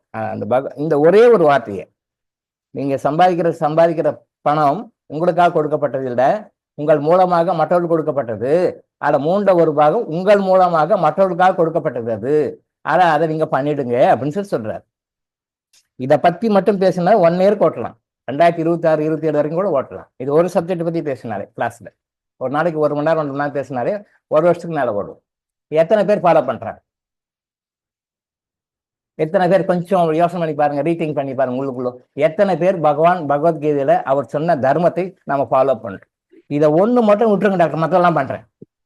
இந்த பணம் கொடுக்கணும், நான் சேரிட்டி கொடுக்கணுன்றதை மட்டும் விட்டுடுங்க, மற்றெல்லாம் ஃபாலோ பண்றேன்னு வாங்க நிறைய பேர். ஏன் அதை மட்டும் விட்டுறீங்க? இல்லை, அது எனக்கு பணம் போகணும், நாளைக்கு என்கிட்ட பணம் இல்லை, நான் என்ன பண்ணுவேன்? நான் கஷ்டப்படுவேன்ல. அப்ப என் சந்ததிகள் என்ன ஆகும்? நான் என்ன பண்ணுவேன்? நாளைக்கு இந்த பணம் இல்லைன்னு நான் என்ன பண்றேன்? நான் போய் நடுத்தல் தான் நிற்பேன். நான் போய் ஏன் நிற்கணும்? அதுக்கு எனக்கு சேஃப்டி பண்ணி வச்சுக்கிறேன் அப்படின்னு இவங்களுடைய அந்த தவறு கிடையாது. பட் அங்கே கடவுள் சொன்னது வந்து உனக்கு வேண்ட இடம் மட்டும் எடுத்துக்கிறீங்க, இதை மட்டும் விட்டுடுங்க, நான் மற்றெல்லாம் ஃபாலோ பண்ணுறேன். சரி அப்படியே தானம் பண்ணுறேன், நான் ரைட் பண்ணுறேன். ஓகே, நிறைய பேர் இப்போ கூட லாஸ்ட் மந்த் எல்லாம் அந்த பறவைகளுக்கு உணவளிக்கிறத பற்றி நிறைய வீடியோ எல்லாம் போட்டிருந்தீங்க, நிறைய எல்லாம் போட்டிருந்தீங்க. பறவைகளுக்கு உணவளிக்கிறீங்க, ரைட்டு, ஓகே. மேக்ஸிமம் எவ்வளோ செலவாகும்? எவ்வளோ செலவாகும்? சில ரூபாய்க்கு ஒரு 5 rupees 10 rupees 100 rupees வச்சுக்கோங்க, ரைட், ஓகே. பறவைகளுக்கு உணவளித்து விட்டேன், நான் ஹாப்பி, நான் தர்மம் பண்ணி விட்டேன், சந்தோஷம், ரைட். அது போதுமா? எவ்வளோ பணம் நீங்கள் சம்பாதிச்சிருக்கீங்க, பறவைகளுக்கு நான் தண்ணி வச்சுட்டேன், பறவைகளுக்கு நான் உணவு கொடுத்துட்டேன் அப்படின்னு ரொம்ப சாட்டிஸ்ஃபை பண்ணிக்கிறேன், ரொம்ப சந்தோஷம், ஹாப்பி. அப்படி 1 week ஓடிட்டு இருந்தது, நிறைய வீடியோஸ் போட்டிருந்தது. தவறு சொல்ல வேணாம், நல்லதான், தப்பு இல்லை. பட் இந்த எவால்வ்மெண்ட் வந்து இன்னும் கொஞ்சம் அதிகமாக வரணும்னு சொல்ல வரேன். மனிதர்களுக்கு எத்தனை பேருக்கு கஷ்டப்படுறவருக்கு நீங்க தர்மம் பண்ணீங்க? மனிதர்களுக்கு எத்தனை பேருக்கு கஷ்டப்படுறவங்க நீங்க தர்மம் பண்ணீங்க? இதை ஒண்ணு மட்டும் கேட்க கூடாது. அதெல்லாம் பண்ண மாட்டேன், செய்ய மாட்டேன். இதெல்லாம் வந்து வீடியோல போடுறீங்க, நான் இதெல்லாம் பண்ணேன், எல்லாம் பண்ணேன், ரைட், ஓகே. நான் தப்பு சொல்றேன், டாக்டர் தப்பு சொல்றேன்னு நினைக்க வேண்டாம். நாம எந்த அளவுக்கு அறியாமையில் இருக்கோம், ஞானம் இல்லாம இருக்கோம்னு சொல்ல வரேன். நீங்க தப்பாய் புரிஞ்சுக்கிறீங்க நிறைய பேர்.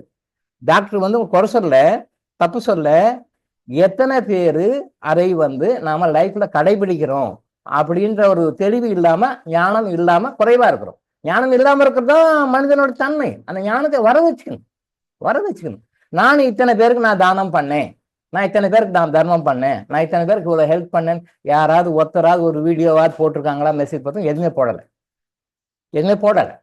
நான் இத்தனை பேருக்கு நான் இவருக்கு இத்தனை ஆயிரம் கொடுத்தேன், நான் இவருக்கு இத்தனை லட்சம் கொடுத்தேன், நான் இவங்களுக்கு இந்த ஃபைனான்சியலாக இந்த ஹெல்ப் பண்ணேன் அப்படின்னு யாராவது ஒரு வீடியோவாவது ஒரு மெசேஜாவது பார்த்தா எந்த மெசேஜும் இல்லை.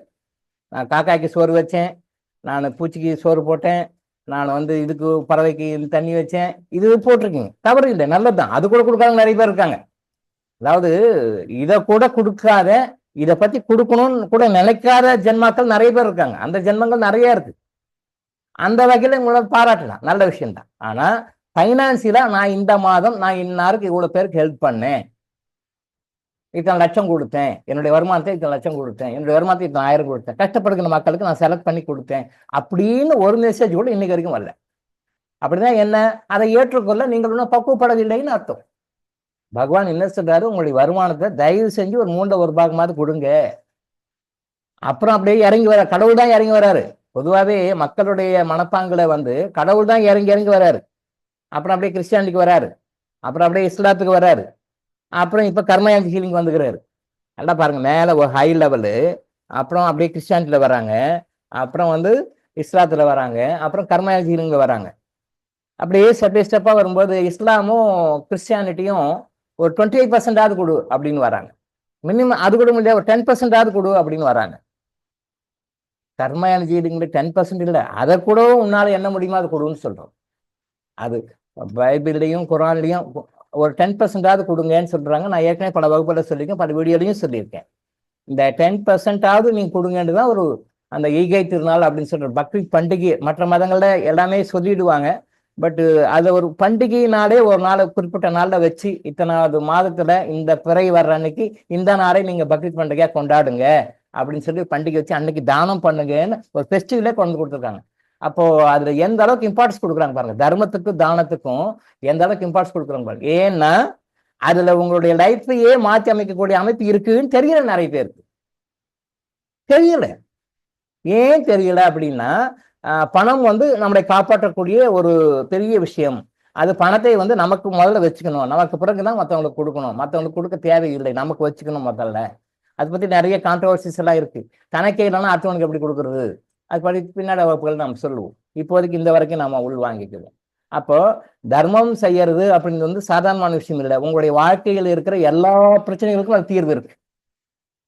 உங்களுடைய வாழ்க்கையில பிறந்திருந்து இறக்குற வரைக்கும் நீங்க என்னென்னலாம் ஃபேஸ் பண்றீங்களோ அத்தனை பிரச்சனைகளுக்கும் தீர்வு இருக்காது. எல்லா நோய்களுக்குமே தீர்வு இருக்கு. இது என்ன சார் மொட்டை தலைக்கு முழங்காலுக்கு முடிச்சு போடுறீங்க, இது என்ன புதுசா சொல்றீங்க அப்படின்னு நீங்க நினைக்கிறீங்க. அப்படி இல்லை. உங்களுடைய வாழ்க்கையில் இருக்கிற சின்ன சின்ன பிரச்சனைகள், பெரிய பிரச்சனைகள் எல்லாத்துக்கும் ஒரு சொல்யூஷன் அந்த தான தர்மத்துல இருக்கு. சாதாரண நோயிலிருந்து மிகப்பெரிய நோய் நீங்க என்ன வச்சிருக்கீங்களோ, இப்ப புதுசா வந்துட்டு இருக்கு. HIV ஒரு கொடுமையான நோய், கேன்சர் ஒரு கொடுமையான நோய், இன்னும் நிறைய வருது.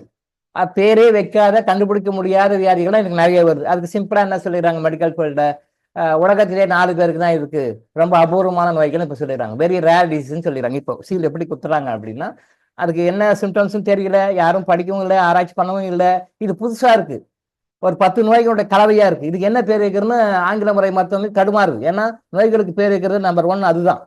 இந்த நோய்களுக்கு ஒரு பேர் வைக்கிறதுல வந்து நம்ம நம்பர் 1 வந்து அலோபதி மெடிக்கல் சிஸ்டம் தான். அவங்களே தடுமாறுறாங்க, குழம்புறாங்க, இதுக்கு என்ன பேர் வைக்கிறது அப்படின்னு இன்னமும் குழம்பிட்டு இருக்காங்க சில நோய்களுக்கு பேர் வைக்க. அந்த மாதிரியான கடுமையான நோய்கள் வரைக்கும், சாதாரண தலைவலியிலிருந்து அந்த நோய்கள் வரைக்கும் எல்லாத்துக்குமே தீர்வு நீங்க செய்யற தர்மத்துல இருக்கு. தெரியல, டாக்டர் போய் பார்க்கணும், ஸ்கேன் எடுக்கணும், ட்ரீட்மெண்ட் எடுக்கணும், பிசியோதெரப்பி எடுக்கணும், அது எடுக்கணும், இது எடுக்கணும், எக்ஸ் ஒய் இது எடுக்கணும், அப்படி பல வகைகள்ல போறீங்க. பட் இதுக்கு எல்லாமே தீர்வு தர்மத்துல இருக்குன்றது தெரியல. முதல்ல ஒரு நோய்க்கு நீங்க மருந்து எடுக்கும் பொழுது, ட்ரீட்மெண்ட் எடுக்கும்போது தர்மத்தை கொடுத்துட்டு ஆரம்பிங்க, அந்த நோய் சீக்கிரம் நல்லாயிடும். அந்த நோய் சீக்கிரம் நல்லாயிடும். நீங்க டாக்டரை போய் ட்ரீட்மெண்ட் எடுக்கிறத விட, சர்ஜரி பண்றதை விட, மற்ற ட்ரீட்மெண்ட் ட்ரை பண்றதை விட, நீங்க எந்த நோய்க்கு எந்த ட்ரீட்மெண்ட் எது எடுத்தாலுமே முதல்ல ஒரு ஒரு தர்மத்தை கொடுத்துட்டு நீங்க அந்த மெடிகேஷன் ஆரம்பிங்க. நோய் எப்படி சீக்கிரம் கியூர் ஆக பாருங்க, வித்வுட் கோயிங் ஃபார் சர்ஜரி.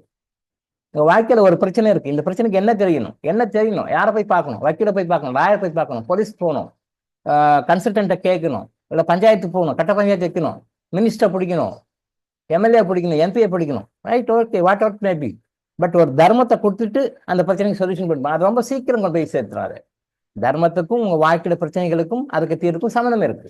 தர்மத்துக்கும் உங்களுடைய வாழ்க்கையில நோய்களுக்கும் அதுல ரிலீஃப் ஆகும் சம்மந்தம் இருக்கு. எத்தனை தெரியாது.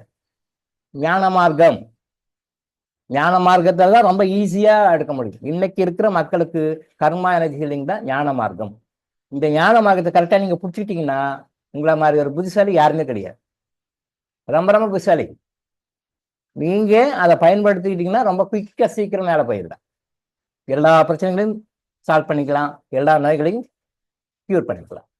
ஸோ அந்த ஞான மார்க்கத்துல வந்து நாம கேட்கிற ஒரு கேள்விக்கும் நம்ம ஆன்சர் கொடுக்குறது ஒரு வகையான தியானம் தான். சகோதரர் நீங்க தெரிஞ்சுக்கோங்க, உங்களுக்காக தான் சொல்லிட்டு இருக்கேன், இது எல்லாருக்குமே பொருந்தும்.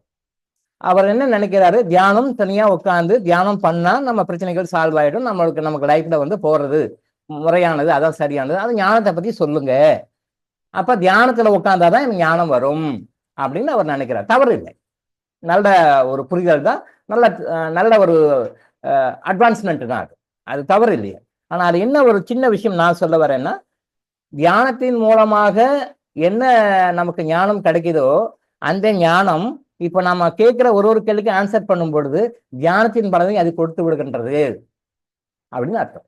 எனக்கு இங்க வர ஒரு கேள்வியும் ஒரு வகையான தியானத்தின் பலனை உங்களுக்கு கொடுக்கிறது தான். ஒரு கேள்வியும் தியானத்தின் பலனை உங்களுக்கு கொடுக்கறது தான். தியானத்துல உட்கார்ந்தா நம்ம நன்மைக்கு ஆயிடுவோமா, நம்ம உயர்ந்த நிலைக்கு போயிடுமா அப்படின்னு சொன்னா ஆன்சர் வந்து 100% எஸ்ன்னு சொல்ல முடியாது. நிறைய பேர் இப்படி நினைச்சிட்டு இருக்காங்க, தியானம் பண்ணா பலன் கிடைச்சிடுமா. இந்த பக்தி மார்க்கம், யோக மார்க்கம், தியான மார்க்கம் எல்லாம் ஒரு ஸ்டெப்பு தான். அந்த ஸ்டெப்பை தாண்டி, அந்த படிக்கட்டை தாண்டி மேலே வந்துட்டோம்னா இதெல்லாம் தேவையே இல்லை. அப்ப ஏன் டாக்டர் நீங்க வந்து கிறிஸ்டல் யோகா சொல்லி கொடுக்குறீங்க, கிறிஸ்டல் மெடிடேஷன்லாம் சொல்றீங்க, அதை ஏன் நீங்க செய்யணுன்றீங்க, கிறிஸ்டல் யோகா ஒரு நாளைக்கு 50 நிமிஷம் பண்ணணுன்றீங்க, கிறிஸ்டல் தியானம் வந்து குறைஞ்சபட்சம் அவங்கவுங்க வயசு என்னவோ அந்த வயசுக்கு பண்ணுங்கன்றீங்க, 1 மணி நேரம் 1 மணி நேரம் எக்ஸ்ட்ரா பண்ணணுன்றீங்க, அப்போ நீங்க மட்டும் சொல்லலாமா, அப்போ தியானம் பண்ணுங்க, யோகா பண்ணுங்க அப்படின்னு. கிறிஸ்டல் தியானம், கிறிஸ்டல் யோகா வந்து அதுவும் ஒரு ஸ்டெப்பு தான், ஒரு படிக்கட்டு தான். ஒரு குறிப்பிட்ட லெவலுக்கு மேலே வந்துட்டீங்கன்னா கிறிஸ்டல் யோகாவும் தேவையில்லை, கிறிஸ்டல் தியானமும் தேவையில்லை. அந்த அளவுக்கு நீங்க வரணும்ன்றது தான். அது வந்து படிக்கட்டு தான். நான் திரும்பவும் சொல்றேன், படிக்கட்டு, ஸ்டெப்பு. இந்த லெவலுக்கு வரணும், 6 படிக்கட்டு 7 படிக்கட்டு தாண்டி வரணும். புத்தர் வந்து 8 வழி பாதைன்னு சொல்லுவார். 8 வழி பாதைன்னு சொல்லுவார். 8 வழி சொல்லுவார். அது வந்து அதை படிக்கட்டாக நம்ம நினைச்சுக்கலாம். 8 படிகளை தாண்டி வந்தோம் அப்படின்னா அந்த நிலையை அடைஞ்சிடலாம். புத்தருடைய கோட்பாடு 8 வழி பாதைன்னு சொல்லுவார். அது 8 வழி பாதைன்ற 8 படிக்கட்டா வச்சுக்கலாம். மேல வாசப்படி இருக்கு, வீடு இருக்கு, அது கீழே இருந்து 8 படி தாண்டும். 1 2 3 4 5 6 7 8 அந்த 8 படிகளை தாண்டது தான் வந்து விஷயம். அந்த 8 படியை தாண்டி வந்துட்டோம்னா இறைவன் அடைஞ்சிடும். அதே மாதிரி இந்த கிறிஸ்டல் யோகா, கிறிஸ்டல் தியானம் வந்து உங்களை ஜஸ்ட் அப்படி கை தூக்கி விடுறது தான், படிக்கட்டு ஏறுறது தான். ஒரு லெவலுக்கு நீங்க வந்துட்டீங்க அப்படின்னு சொன்னா கிறிஸ்டல் யோகாவே தேவையில்லை, கிறிஸ்டல் தியானமே தேவையில்லை. அப்போ நீங்கள் என்ன பண்ணுவீங்க, எனக்கு உடனே எனக்கு அப்போ அந்த இதுக்கே கொண்டு வந்து விட்டுடுங்க. ஏதோ ஒரு படத்தில் வரும் ஒரு காமெடி, மயில்சாமி விவேக் வரும். அந்த கோட்டீஸ்வரர் ப்ரோக்ராம் நடக்குது இல்லையா, கொஸ்டின் ஏதோ கேட்பாங்க, அப்புறம் ஆன்சர் பண்ணால் கேள்விக்கு 8 கால் பூச்சிக்கு எத்தனை கால், 8 கால் பூச்சிக்கு எத்தனை கால், ஓகே இவர் கரெக்டாக 8 கால் நிடுவார். உடனே அதுக்கு ஒரு ஹானர், அதுக்கு ஒரு ரெஸ்பெக்ட், அதுக்கு ஒரு ப்ரைஸ் ஏதோ கொடுப்பாங்க. அப்படி வரும்போது அந்த காமெடி நீங்கள் பார்த்துருங்க, என்ன படம்னு எனக்கு தெரியாது, அதுக்கு ஜஸ்ட் லைக் காமெடி வரும்போது ஒரு கேள்வியா விவேக் கேட்பாரு, அமிதாப் பச்சன் மாதிரி இல்லையா, கோட்டீஸ்வரர் ப்ரோக்ராம் இல்லையா, அது 1 கோடி ரூபாய் ப்ரைஸ்ன்னு நினைக்கிறாரு முடிச்சா. அப்போ ஒரு கேள்வியா வரும்பொழுது ஒரு ஸ்டேஜில் அவர் கேட்பாரு, அப்போ நீங்கள் வந்து அந்த கடைசி கேள்வி இப்பயே கேட்டுங்களேன்னுவார். மயில்சாமி சொல்லுவார், இந்த கடைசி கேள்வி இருக்குல்ல அதை இப்பயே கேட்டுங்களேன்னு. அப்போ விவேக் முறைப்பார், உனக்கு ரொம்ப ஆசைப்படுறேன், அதான் கிடையாது, ஸ்டெப் பை ஸ்டெப் தான் வரணும்னு சொல்லுவார். ஜஸ்ட் படத்தில் பார்க்கும்போது காமெடியாக இருக்கும், பட் அது உண்மைதான். அப்போ அதை வந்து எனக்கு இப்போ சொல்லிவிடுங்க. அப்போ ஸ்டெப் பை ஸ்டெப்பாக எப்படி முதல் கேள்விலேருந்து எத்தனை கோடிக்கும் ஆன்சர் பண்ணி கடைசி கொஸ்டின் வரும்போது உங்களுக்கு அதை ஆன்சர் குயிக்காக செலக்ட் ஆகிட்டிங்கன்னா உங்களுக்கு அந்த 1 கோடி ரூபாய் அந்த ப்ரோக்ராமில் கொடுக்குறாங்களோ, அதே மாதிரி நீங்கள் ஸ்டெப் பை ஸ்டெப்பாக வரும்பொழுது இந்த கிறிஸ்டல் யோகா, கிறிஸ்டல் தியானம்லாம் ஒரு ஸ்டெப்பு தான். இதை தாண்டி அந்த ஞானத்துக்கு ஃபுல்லாக வந்துட்டிங்கன்னா கிறிஸ்டலும் தேவையில்லை, கிறிஸ்டல் யோகாவும் தேவையில்லை, கிறிஸ்டல் மெடிடேஷன் கூட தேவையில்லை. பட் அந்த லெவலுக்கு நீங்கள் வரணுன்றதுக்காக தான் இப்போ நம்ம கொடுக்குறோம். முதல்ல நீச்சல் கற்றுக்கும் போது எங்கள் அப்பா கிணத்துக்கு கூப்பிட்டு போயிட்டு, அப்பெல்லாம் வந்து இந்த ரப்பர் எல்லாம் கிடையாது, இந்த சொர புருடைன்னு சொல்லுவாங்க, சொரக்காய் புருடைன்னு சொல்லுவாங்க, காய்ஞ்சி போன சொரக்காயினுடைய அந்த அது இது வந்து இடுப்பில் கட்டி கிணத்துல தூக்கி போட்டாங்க. ஏன் அது போடுறாங்க, விட்டா நான் உள்ளே போயிடுவேன். அப்போ அந்த சொரபுருடை அப்படின்றது வந்து வில்லேஜ் சைடில் போடுவாங்க. சொரபுருடை அப்படின்னா அதை இடுப்பில் கட்டிட்டு உள்ளே போட்டோம்னா அது நம்மளை தூக்கிக்கிட்டே இருக்கும், நம்ம உள்ளே முழுகவே மாட்டோம். பட் இப்போ வந்து மாடர்னா ரப்பர் உருண்டை மாதிரி கொடுக்குறாங்க, ரப்பரில் கொடுக்குறாங்க. ஏன்னா பிகாஸ் அந்த ரப்பர் பேண்டை வந்து கட்டிட்டு நீங்கள் உள்ளே போனோம்னா உள்ளே முழுக மாட்டோம். அப்போ நம்ம மேலே நீச்சல் கற்றுக்குவோம். அப்போது எனக்கு அப்போ நீச்சல் கற்றுக் கொடுக்கும்போது எங்கள் அப்பா கூப்பிட்டு போயிட்டு கிணத்துல அவங்க ஃப்ரெண்ட்ஸ் 2 பேர் கூப்பிட்டு தல்றா இளங்கோவை எப்படி நீச்சல் அடிக்கணும் என்னன்னு சொல்லி கற்றுக் கொடுக்கும்போது அதான் கட்டி விட்டாங்க. அது சப்போஸ் ஓட்டையா இருந்தால் உள்ளே இழுத்துரும், பட் நல்லா செக் பண்ணுவாங்க, நல்லா தண்ணியில் வச்சு அழிச்சு பார்த்து செக் பண்ணி போடுவாங்க, கட்டி விட்டு. அப்போ 2 டைம் 3 டைம் நான் அதை கட்டிட்டு கிணத்துல போய் நீச்சல் கற்றுக்கிட்ட பிறகு அப்புறம் அதுக்கு பிறகு தேவையில்லை. அப்புறம் நேரம் இருந்து டைவ் அடிப்போம். நான் வந்து 50 மீட்டர் இருந்து டைவ் அடிக்கிறேன், நான் 100 மீட்டர் இருந்து டைவ் அடிக்கிறேன், நான் மேலே உச்சிருந்து அப்படி சொருக்கிறேன் அப்படின்னு சொல்லிட்டு நம்ம அந்த லெவலுக்கு நம்ம அடுத்தடுத்து போயிட்டோம். அப்போ முதல் நாளே எனக்கு கொண்டு போய் விட்டா என்ன ஆகும், முடியாது. அப்போ அந்த சொரபுருடைன்னு சொல்லுவாங்க, அதை கட்டிக்கிட்டு அதில் ஒரு 2 நாள் 3 நாள் ட்ரைனிங் ஆன பிறகு அப்புறம் அப்புறம் கொஞ்சம் கொஞ்சமாக அப்புறம் அப்புறம் அதுக்கு பிறகு ஒரு 10-15 டேஸில் அது எல்லாமே கிணத்துல குளிச்சு நீச்சல் அடிக்க ஆரம்பிச்சிட்டோம். அதே மாதிரி இதெல்லாம் வந்து இப்போ நான் சொன்ன அந்த சொரபுருடை மாதிரி தான், அந்த டயர் டியூப் இருக்கு இல்லையா, அதை கட்டிட்டு நீச்சல் குளத்தை நீங்கள் ஒதுக்கிற மாதிரி தான் இந்த கிறிஸ்டல் யோகா, கிறிஸ்டல் மெடிடேஷன் இப்போ தேவையில்லை. அது ஹையர் லெவலுக்கு போகும்போது தேவையில்லை. பட் இப்போ தேவை உங்களுக்கு, இப்போ போகணும். இப்போ எப்படி நீச்சல் குளத்தில் முழையும் போது அந்த ரப்பர் பேண்ட் கட்டிட்டு போகிறோமோ, கிணத்துல அப்போ என்ன நீச்சல் கற்றுக் கொடுக்கும்போது என்னை கட்டிக்கிட்டு அதை உட வச்சாங்களோ, அதுக்கு பிறகு நம்ம சேர்க்க பிறகு அது நமக்கு தேவையில்லை, அது கொடுத்தா கூட தேவையில்லை. இப்போ கட்டிக்க போகிற இல்லைங்கோ, இல்லை எனக்கு வேண்டாம், நான் டைரெக்டாக குதிக்கிறேன், இல்லைப்பா எதுவும் கட்டி இல்லை நான் நல்லா கற்றுக்கிட்டு நல்லா உள்ளே போவேன், எவ்வளோ தண்ணி உள்ளே போவேன் வெளியே வருவேன், நல்ல நீச்சல் அடிப்போம், நோ ப்ராப்ளம் அப்படின்னு சொல்லிட்டு நான் அப்போ நீச்சல் அடிக்கிறவங்களும் அப்படி தான் அடிப்பாங்க இல்லையா. அந்த லெவலுக்கு போகிறதுக்காக தான் இப்போ இந்த கிறிஸ்டல் மெடிடேஷன், கிறிஸ்டல் யோகாலாம் தேவைப்படுது. அந்த லெவல் தாண்டினா உங்களுக்கு தேவையில்லை. ஸோ ஒரு கேள்வியும் ஒரு ஞான மார்க்கத்தை ஒரு தெளிவுபடுத்தி உங்களை விளக்கத்தை கொடுக்கக்கூடிய கேள்விதான்.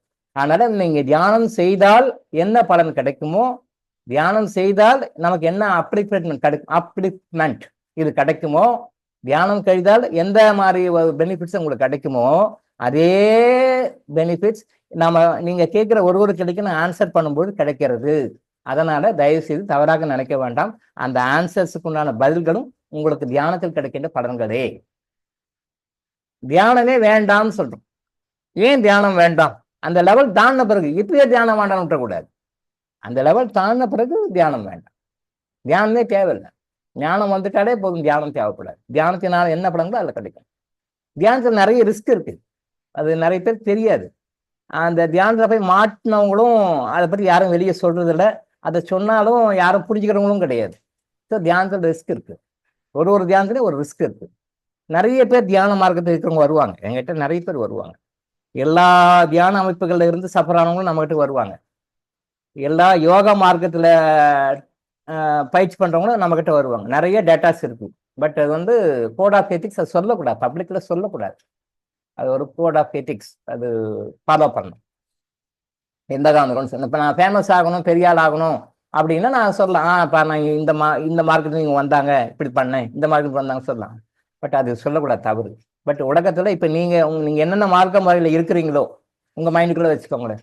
இந்த இந்த அமைப்பில் இருக்கிறேன், இந்த அமைப்பில் இருக்கேன், இந்த அமைப்பில் இருக்கேன், இந்த அமைப்பில் எக்ஸ் ஒய் ஜெட் எது வேணாலும் வச்சுங்க, ஏருந்து ஜெட் வரைக்கும் எந்த அமைப்பு வேணாலும் வச்சுங்க. அந்த அமைப்புகள் இருக்கிறவங்க எல்லாருமே கண்டிப்பாக ஏதாவது வகையில் நம்மகிட்ட ட்ரீட்மெண்ட்டுக்கோ பிரச்சனைகளுக்கோ வந்திருக்கிறாங்க. இப்பயும் என்னென்ன யோக முறைகள் இருக்கோ அத்தனை முறைகளையும் யாரெல்லாம் அதில் எக்ஸ்பர்ட்டாக இருக்காங்களோ, டீச்சிங் லெவலில் இருக்காங்களோ, குருமார்கள் லெவலில் இருக்காங்களோ அவங்கெல்லாம் நம்மகிட்ட ட்ரீட்மெண்ட்டுக்கு வராங்க, இங்கே வராங்க. பிரச்சனைக்கு சொல்யூஷனுக்காகவோ அல்லது நோய்க்காகவோ வராங்க. அப்படின்னா அவங்க ஏன் வராங்க, எதுக்காக வராங்க? இது வச்சு நம்ம பேர் வாங்கணும், புகழ் வாங்கணும் அப்படின்னா அந்த பப்ளிக்காக சொல்லலாம். நமக்கு அந்த நோக்கம் கிடையாது. அவங்களுக்கு அந்த ஒரு ஞானத்தை தெரிய கொடுக்கணும், அவ்வளோதான் மேட். அப்படின்னா என்னன்னா, அவங்க செய்யற தியானம் சரிதான், அந்த தியானத்துல எங்கேயோ தவறு இருக்குது, அந்த தவறை சரி பண்ணணும் இறைவன் நம்ம கிட்ட அனுப்பிச்சு விடுறாரு, அவ்வளவுதான். இந்த யோக முறை இருக்கு, இந்த யோக முறையில இருக்கிறாங்க எல்லாமே சீனியர் லெவல்ல குருமார்கள் லெவல்ல இருக்கிறவங்க தான். அவங்களே பிரச்சனைக்காக வராங்க. அப்படின்னா அப்ப அவங்களுக்கு மக்களுக்கு சரியான தீர்வு கொடுக்க இல்ல கொடுக்குறாங்க. பட் அதுல சில குறைகள் இருக்கு, அந்த குறைகளை அவங்களுக்கு உணர வச்சு அவர் சரி பண்ணி கொடுன்னு இறைவன் அனுப்புறாரு, அவ்வளவுதான். இங்க யாரு வந்தாலும் இறைவன் அனுப்பாம யாரும் வர முடியாது. யாரும் வராம இறைவன் அனுப்பாம வர முடியாது. எவ்வளவு பர்சன்டேஜ் கத்துக்கோன்ற ஒரு இறைவன் ஒரு மார்க் போட்டு சொல்லி அனுப்புறா, இன்ஸ்டியூட் சொல்லி அனுப்புறா, அவ்வளவு பர்சன்டேஜ் வரைக்கும் இங்க லிங்க்ல இருப்பாங்க. அந்த பர்சன்டேஜ் லிங்க் முடிஞ்சதும் வெளில போயிடுவாங்க. அது புரிஞ்சுக்கிறதுக்காக தான் வராங்க. அப்போ ஞானத்தின் மூலமாக நீங்க என்னென்னலாம் பெனிஃபிட்ஸ் எல்லாம் கிடைக்கணுமோ அந்த பெனிஃபிட்ஸ் தியானத்தின் மூலமாக கிடைக்குது. தியானத்தின் மூலமாக என்னெல்லாம் கிடைக்குமோ அதெல்லாம் ஞானத்தின் மூலமாக கிடைக்குது. பட் ரொம்ப ஈஸியா டெரிவ் பண்ணிக்கூடிய மெத்தட் ஞானம். அதனால தயவுசெய்து கேள்விகளுக்கு பதில் அளிக்கிறது ஞானத்தை கற்றுக்கொள்வதற்கான ஒரு தடங்களாக இருக்கிறது, குறையாக இருக்கிறது, தியானத்தை ஃபாலோ பண்றதுக்கு, தியானத்தை பிராக்டிஸ் பண்றதுக்கு ஒரு இடையூறாக இருக்கிறது என்று அந்த ராஜ்குமார் என்கின்ற சகோதரர் தயவுசெய்து தவறாக நினைக்க வேண்டாம். இதுவும் ஞானம் தான், இதுவும் பெனிஃபிட் தான். சரிங்களா? இது போதும்னு நினைக்கிறேன்.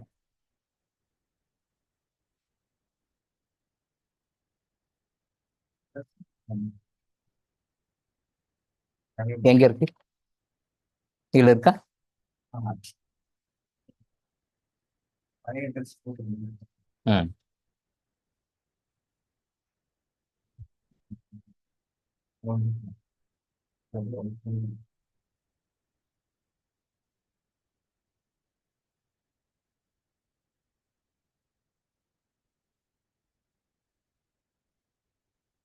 இது பிரிண்டடா எடுத்து கொடுத்த பிறகு அப்புறம் ஆன்சர் பண்ணிக்கலாம். பிரிண்டடா எடுத்து எல்லாம் விதிப்படிதான் நடக்கும், எனவே ஜோதிடம் பார்ப்பதா எந்த பலனும் இல்லை, விதியை மாற்ற யாராலும் முடியாது என ஒரு யோகி ஒருவர் சொல்கிறார். எல்லாம் விதிப்படிதான் நடக்கும், எனவே ஜோதிடம் பார்ப்பதால் எந்த பலனும் இல்லை, விதியை மாற்ற யாராலும் முடியாது என ஒரு யோகி ஒருவர் சொல்கிறார். சரி, ஆனால் நீங்கள் ஜோதிடம் பார்த்தால் நல்ல பெண் நல்ல மாப்பிள்ளை அமைவார்கள் என்றும், கர்மாவை கழித்து உங்கள் நோய்கள், பணப்பிரச்சனைகள், குடும்ப பிரச்சனைகளை சரி செய்கிறேன் என்றும் சொல்கிறீர்கள். சரி, ஓகே. ஆனால் நீங்கள் ஜோதிடம் பார்த்தால் நல்ல பெண் நல்ல மாப்பிள்ளை அமைவார்கள் என்றும், கர்மாவை கழித்து உங்கள் நோய்கள், பணப்பிரச்சனைகள், குடும்ப பிரச்சனைகள் சரி செய்கிறேன் என்று சொல்கிறீர்கள். அப்படியானால் உங்களால் விதியை மாற்ற முடியுமா? இதில் யார் சொல்வது சார் சரியானது? நல்ல கேள்வி, அருமையான கேள்வி. அதாவது நாக்க பிடிங்கிற மாதிரி 4 கேள்வி கேளுன்னு சொல்லுவாங்க பாத்தீங்களா? சாதாரண பேச்சுல நாக்க பிடிங்கிற மாதிரி 4 கேள்வி கேளுவேண்ணா அப்படின்னுவாங்க. என்னுடைய சின்ன டாக்டர் அடிக்கடி அதான் சொல்லுவேன். அவங்க இங்கிலீஷ்ல டிரான்ஸ்லேட் பண்ணுவாங்க. டங் புல்லிங் கொஸ்டின் டாடின்னுவாங்க. நாக்க பிடிங்கிற மாதிரி கேள்வின் போது, டாடி இது டங் புல்லிங் கொஸ்டின் சொல்லி அதை எங்க டாக்டர் டிரான்ஸ்லேட் பண்ணுவாங்க. தமாஷா இருக்கும் கேட்கும்போது. டங் புல்லிங் கொஸ்டின், நாக்க பிடிங்கிற மாதிரி கேள்வியா. அதனால அந்த அம்மா டிரான்ஸ்லேட் பண்ணி, டாடி இது நல்ல கேள்வி டாடி, இது சரியான டங் புல்லிங் கொஸ்டின் டாடி. அது மாதிரி இது tongue pulling question. Right, okay. அதாவது இந்த சகோதரர் பாதி சரியா புரிஞ்சுக்கிறாரு, பாதி சரியா புரிஞ்சுக்கலன்னு அர்த்தம். பாதி 50% அண்டர்ஸ்டாண்ட் பண்ணிக்கிறாரு, 50% அண்டர்ஸ்டாண்ட் பண்ணிக்கல. நீங்க என்னுடைய பழைய வீடியோவெல்லாம் பாருங்க, கிளாஸையும் ரெகுலரா நல்லா கிளீனா நோட் பண்ணி பாருங்க. எந்த இடத்துலையுமே நான்ன்ற வேர்டை யூஸ் பண்ணியிருக்க மாட்டேன். நான்ன்ற வேர்டு அப்படின்னு என்ன மீன்ஸ், என்ன சென்ஸ்னா, கர்மாவை கழித்து உங்கள் நோய்கள், பணப்பிரச்சனைகள், குடும்ப பிரச்சனைகளை நான் சரி செய்கிறேன் எங்கேயுமே சொல்லியிருக்க மாட்டேன். நல்லா நோட் பண்ணி பாருங்க. நல்லா திரும்பவும் பழைய வீடியோஸ் நல்லா போட்டு பாருங்க. எங்கேயுமே நான் செய்கிறேன், நான் பண்ணுகிறேன்னு வரவே வராது. அந்த மீனிங்கும் நான் சொல்லவே மாட்டேன். ஏன் அப்படின்னா, இதுக்குள்ள விளக்கமும் பழைய வீடியோலையும் பழைய கிளாஸஸ்லையும் பார்த்தீங்கன்னா தெரியும். யாருடைய பிரச்சனையும் யாருடைய கர்மாவையும் யாரும் தீர்க்க முடியாது. இதான் யுனிவர்சல் ரூல், டிவைன் ரூல், கடவுளுடைய சட்டம். யாருடைய பிரச்சனையும் யாரையும் தீர்க்க வைக்க முடியாது. அதை தீர்த்து வைக்கிறதுக்கு வழிதான் காட்ட முடியும். அந்த வழியை நான் காட்டுறேன்னு தான் சொல்லுவேன். சரிங்களா? நீங்க என்னுடைய லோகோல கூட பாத்தீங்கன்னா கைடுன்ற வேர்டு தான் யூஸ் பண்ணியிருப்பேன். ஐ ஆம் த கைடு. நீங்க அந்த லோகோவை எடுத்து பாருங்க, என்னுடைய லோகோவை அனுப்பிச்சுட்டு சொல்லி பாருங்க. அது என்ன போட்டிருக்கேன்னா கைடுன்னு தான் போட்டிருப்பேன், வழிகாட்டின்னு தான் போட்டிருப்பேன். வழிகாட்டி, நான் வழி காட்டுறேன். இந்த பக்கம் போனா நல்ல ரூட்டு, இந்த பக்கம் போனா ரூட் சரியில்லை, இந்த பக்கம் போனா ஈஸியா ஷார்ட்டா போயிடலாம், இந்த பக்கம் போனா லெங்க்தியா சுத்திட்டு போகணும், இந்த பக்கம் போனா குயிக்கா போயிடலாம், இந்த பக்கம் போனா லேட் ஆகும். வழிதான் காட்டுறேன். வழிதான் காட்டி தான் நான். உங்க பிரச்சனையை நீங்க தான் சால்வ் பண்ணணும், உங்க பிரச்சனையை நீங்க தான் கியூர் பண்ணணும், உங்க பிரச்சனையை நீங்க தான் சொல்யூஷன் கண்டுபிடிச்சு வெளியே வரணும். அதுக்கு நான் வழி காட்டுறேன். இந்த வழிகாட்டுவதுதான் ஜோதிடம்னு நான் ஏற்கனவே சொல்லியிருக்கேன். இருட்டில் இருக்கான் மனிதன், அவன் அந்த பிரச்சனை எப்படி வெளில வர்றதுன்னு தெரியல, இருட்டில் முட்டி முட்டி மோதுறான், எந்த பக்கம்லாம் ஓப்பனிங் இல்லையோ அந்த பக்கம்லாம் போய் முட்டிட்டு இருக்கான். அப்போ அந்த இடத்துல ஒளி வருகிறது, இருட்டில் ஒளி வருகிறது. ஒவ்வொருத்தருக்கும் ஒரு பிரச்சனை. இப்ப இந்த கிளாஸ்ல 67 பேரா இருக்கீங்க, அத்தனை பேருக்கும் அத்தனை விதமான பிரச்சனைகள் இருக்கும், ஒருத்தருக்கு இல்லை. அதே மாதிரி இப்போ யூடியூப்ல ஒரு 400 பேர் பாக்குறீங்க அப்படின்னா 400 பேருக்கும் 400 விதமான பிரச்சனைகள், 400 இல்லை 400 மேல இருக்கும். ஒருத்தருக்கும் பல பிரச்சனைகள் இருக்கும், அத்தனை பிரச்சனை இருக்கும். அத்தனை பிரச்சனைக்கும் சொல்யூஷன் இருக்கு, சத்தியமா இருக்கு. அந்த சொல்யூஷன் எதுவும் தெரியாம நீங்க ஒரு சொல்யூஷன் போறீங்க, அங்கேதான் நம்ம தப்பு பண்றோம். அத்தனை பிரச்சனைகளுக்கும் அத்தனை நோய்களுக்கும் தீர்வு இருக்கு.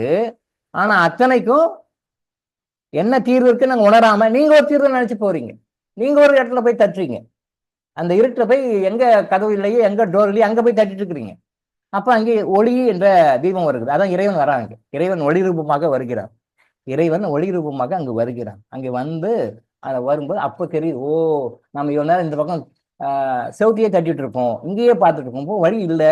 அப்ப இந்த பக்கம் வழி இருக்கு, இந்த பக்கம் வழி இருக்கு, இந்த பக்கம் ஜன்னல் இருக்கு, இந்த பக்கம் தான் கேட் இருக்கு, அதுக்கு ஓப்பனர் கீழே தாப்பால் லாக் இங்கே இருக்கு, இதை ஓப்பன் பண்ணி வெளியே போகணும். அப்பதான் தெரியுது. எப்போ தெரியுது? அந்த ஒளி உங்ககிட்ட வரும்போது தெரிகிறது. அந்த இறைவன் தான் ஒளி, அந்த இறைவன் தான் ஞானம். அந்த ஞானம் வந்துச்சுன்னா நீங்க எல்லாம் வெளியே வந்துடுவீங்க. அந்த ஞானத்தை அடைய தான் முயற்சி பண்றேன். ஸோ இவர் தவறா புரிஞ்சுட்டு இருக்காரு அந்த சகோதரர். இந்த பிரச்சனைகளை நான் சரி பண்றேன்னு எங்கேயுமே சொல்லல. இதை சரி பண்ணக்கூடிய வழிகள் சத்தியமா இருக்கு. அந்த வழியை நான் உங்களுக்கு ஓட்டி காட்டுறேன், அதை நீங்க பிடிச்சுக்கோங்கன்னு சொல்றேன். சகோதரர் அதை உணர்ந்து கொள்வார்னு நினைக்கிறேன். நான் எங்கேயுமே நான் இந்த பிரச்சனையை போக்குறேன், நான் இதை சரி பண்றேன், நோயை கூட நான் குணப்படுத்துறேன் அப்படின்லாம் சொல்லவே மாட்டேன். எங்கேயுமே இல்லை, கடவுள் தான் குணப்படுத்துறாரு. அது டாக்டர் இளங்கோ செலக்ட் பண்ணி டாக்டர் இளங்கோ மூலமாக உங்களுக்கு நோயை குணப்படுத்துறாரு.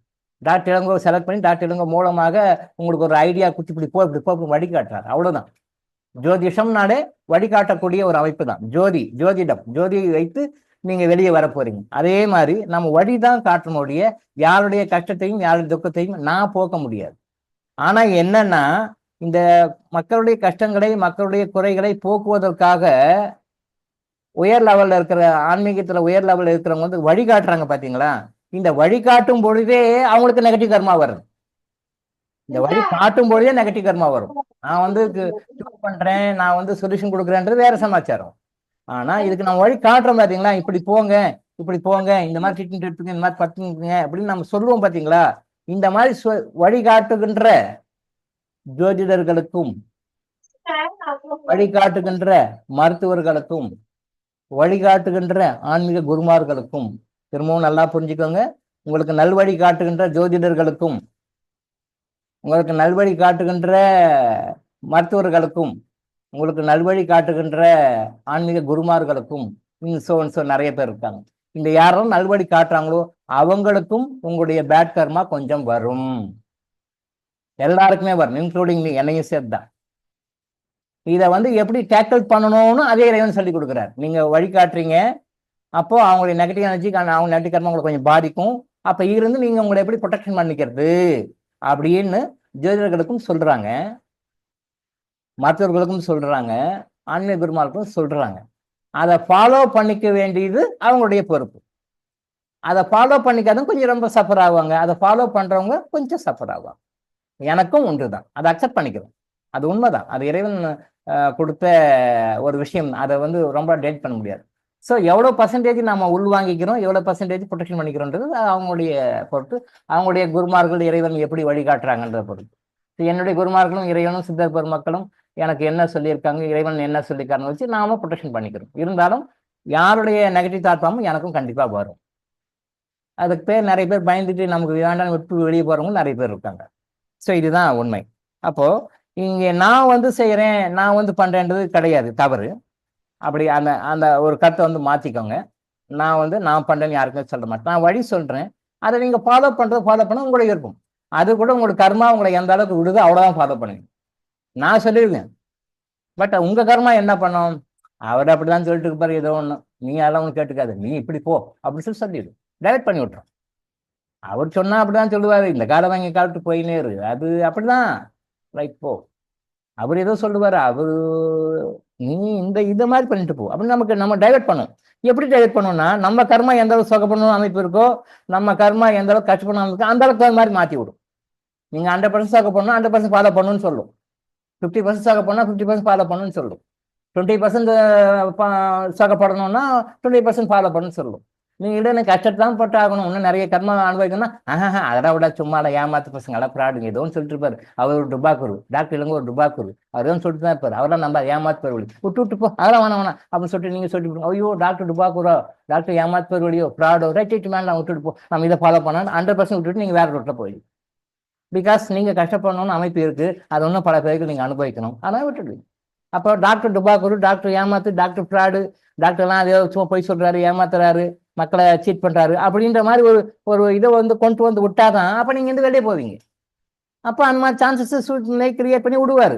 அப்போ நீங்க டாக்டர் நெகட்டிவ் டாக்டர் மட்டும் டாக்டர் வேணா விட்டுட்டுப்பா, நம்ம வேற இதுக்கு போயிடலாம் அப்படின்னு சொல்லி விட்டுட்டு போயிடுது. அப்போ நீங்க கஷ்டப்படணும் அமைப்பு இருக்கும்போது நீங்க அப்படிதான் போகும்.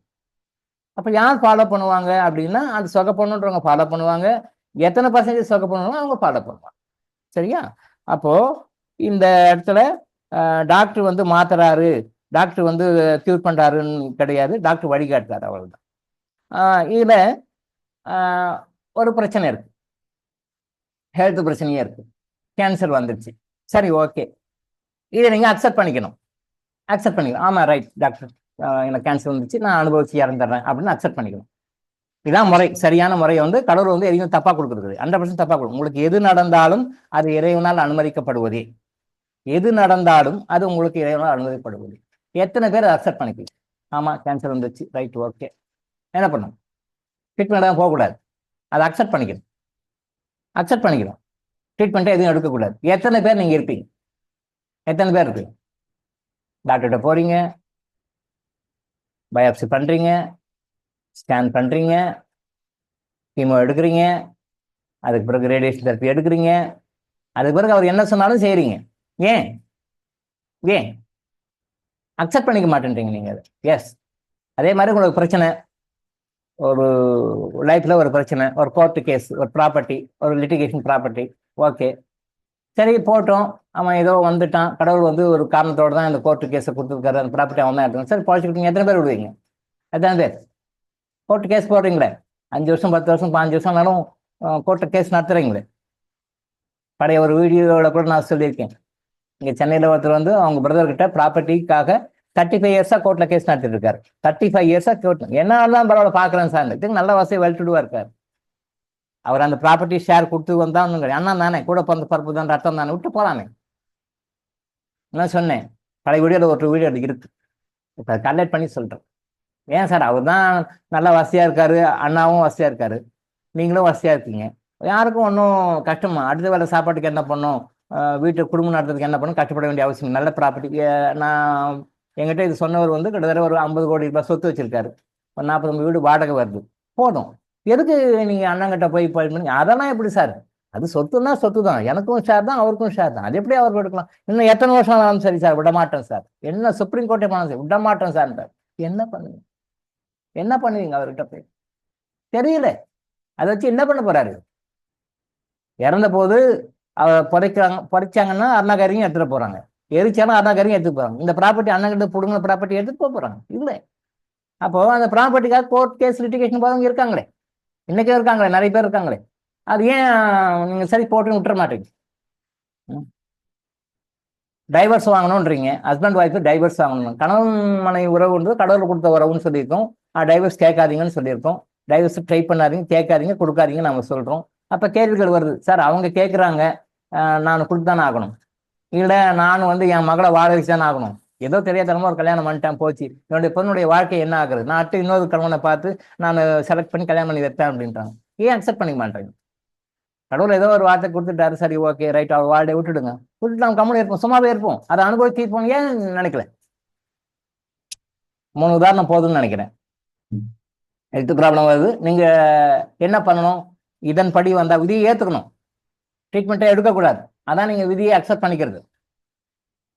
எத்தனை பேர் இருப்பீங்க? ஒரு பிரச்சனை, கோர்ட்டு கேஸு, திருடு போயிடுச்சு, கண்டுபிடிச்சு கொடுங்கன்னு போலீஸில் போய் கம்ப்ளைண்ட் கொடுக்குறீங்க. போட்டோம், ஏதோ வந்தது போச்சு, அதுனா கம்ப்ளைண்ட் தான் கொடுக்க வேண்டாம், அது கண்டுபிடிச்சலாம் கொடுக்க வேண்டாம் அப்படின்னு சொல்லி எத்தனை பேர் நீங்க இருப்பீங்க? கொஞ்சம் திங்க் பண்ணி பாருங்க. இன்ட்ராக்ஷனுக்கு டைம் இல்லைன்னா சுருக்கமாக ஒரு செகண்ட் நீங்கள் திங்க் பண்ணுறதுக்கு டைம் கொடுக்குறேன், வேற ஒன்றும் இல்லை. இன்ட்ராக்ஷன் பண்ணால் டைவர்ட் ஆகிடும்னால ஒன் வேவாக போயிட்டு இருக்கு, அதான் கொஸ்டினாக போடுங்க, ஆன்சர் பண்ணுறோன்றோம். நீங்கள் ஒரு நிமிஷம், அது ஒரு செகண்ட் ஏன் கேப் கொடுக்குறோம் அப்படின்னா, நீங்கள் திங்க் பண்ணுறதுக்காக டைம் கொடுக்குறோம். நோய்கள் வந்தால் உடனே ஆஸ்பத்திரிக்கு போகிறோம், அக்செப்ட் பண்ணிக்கணும், டாக்டருக்கு போகக்கூடாது.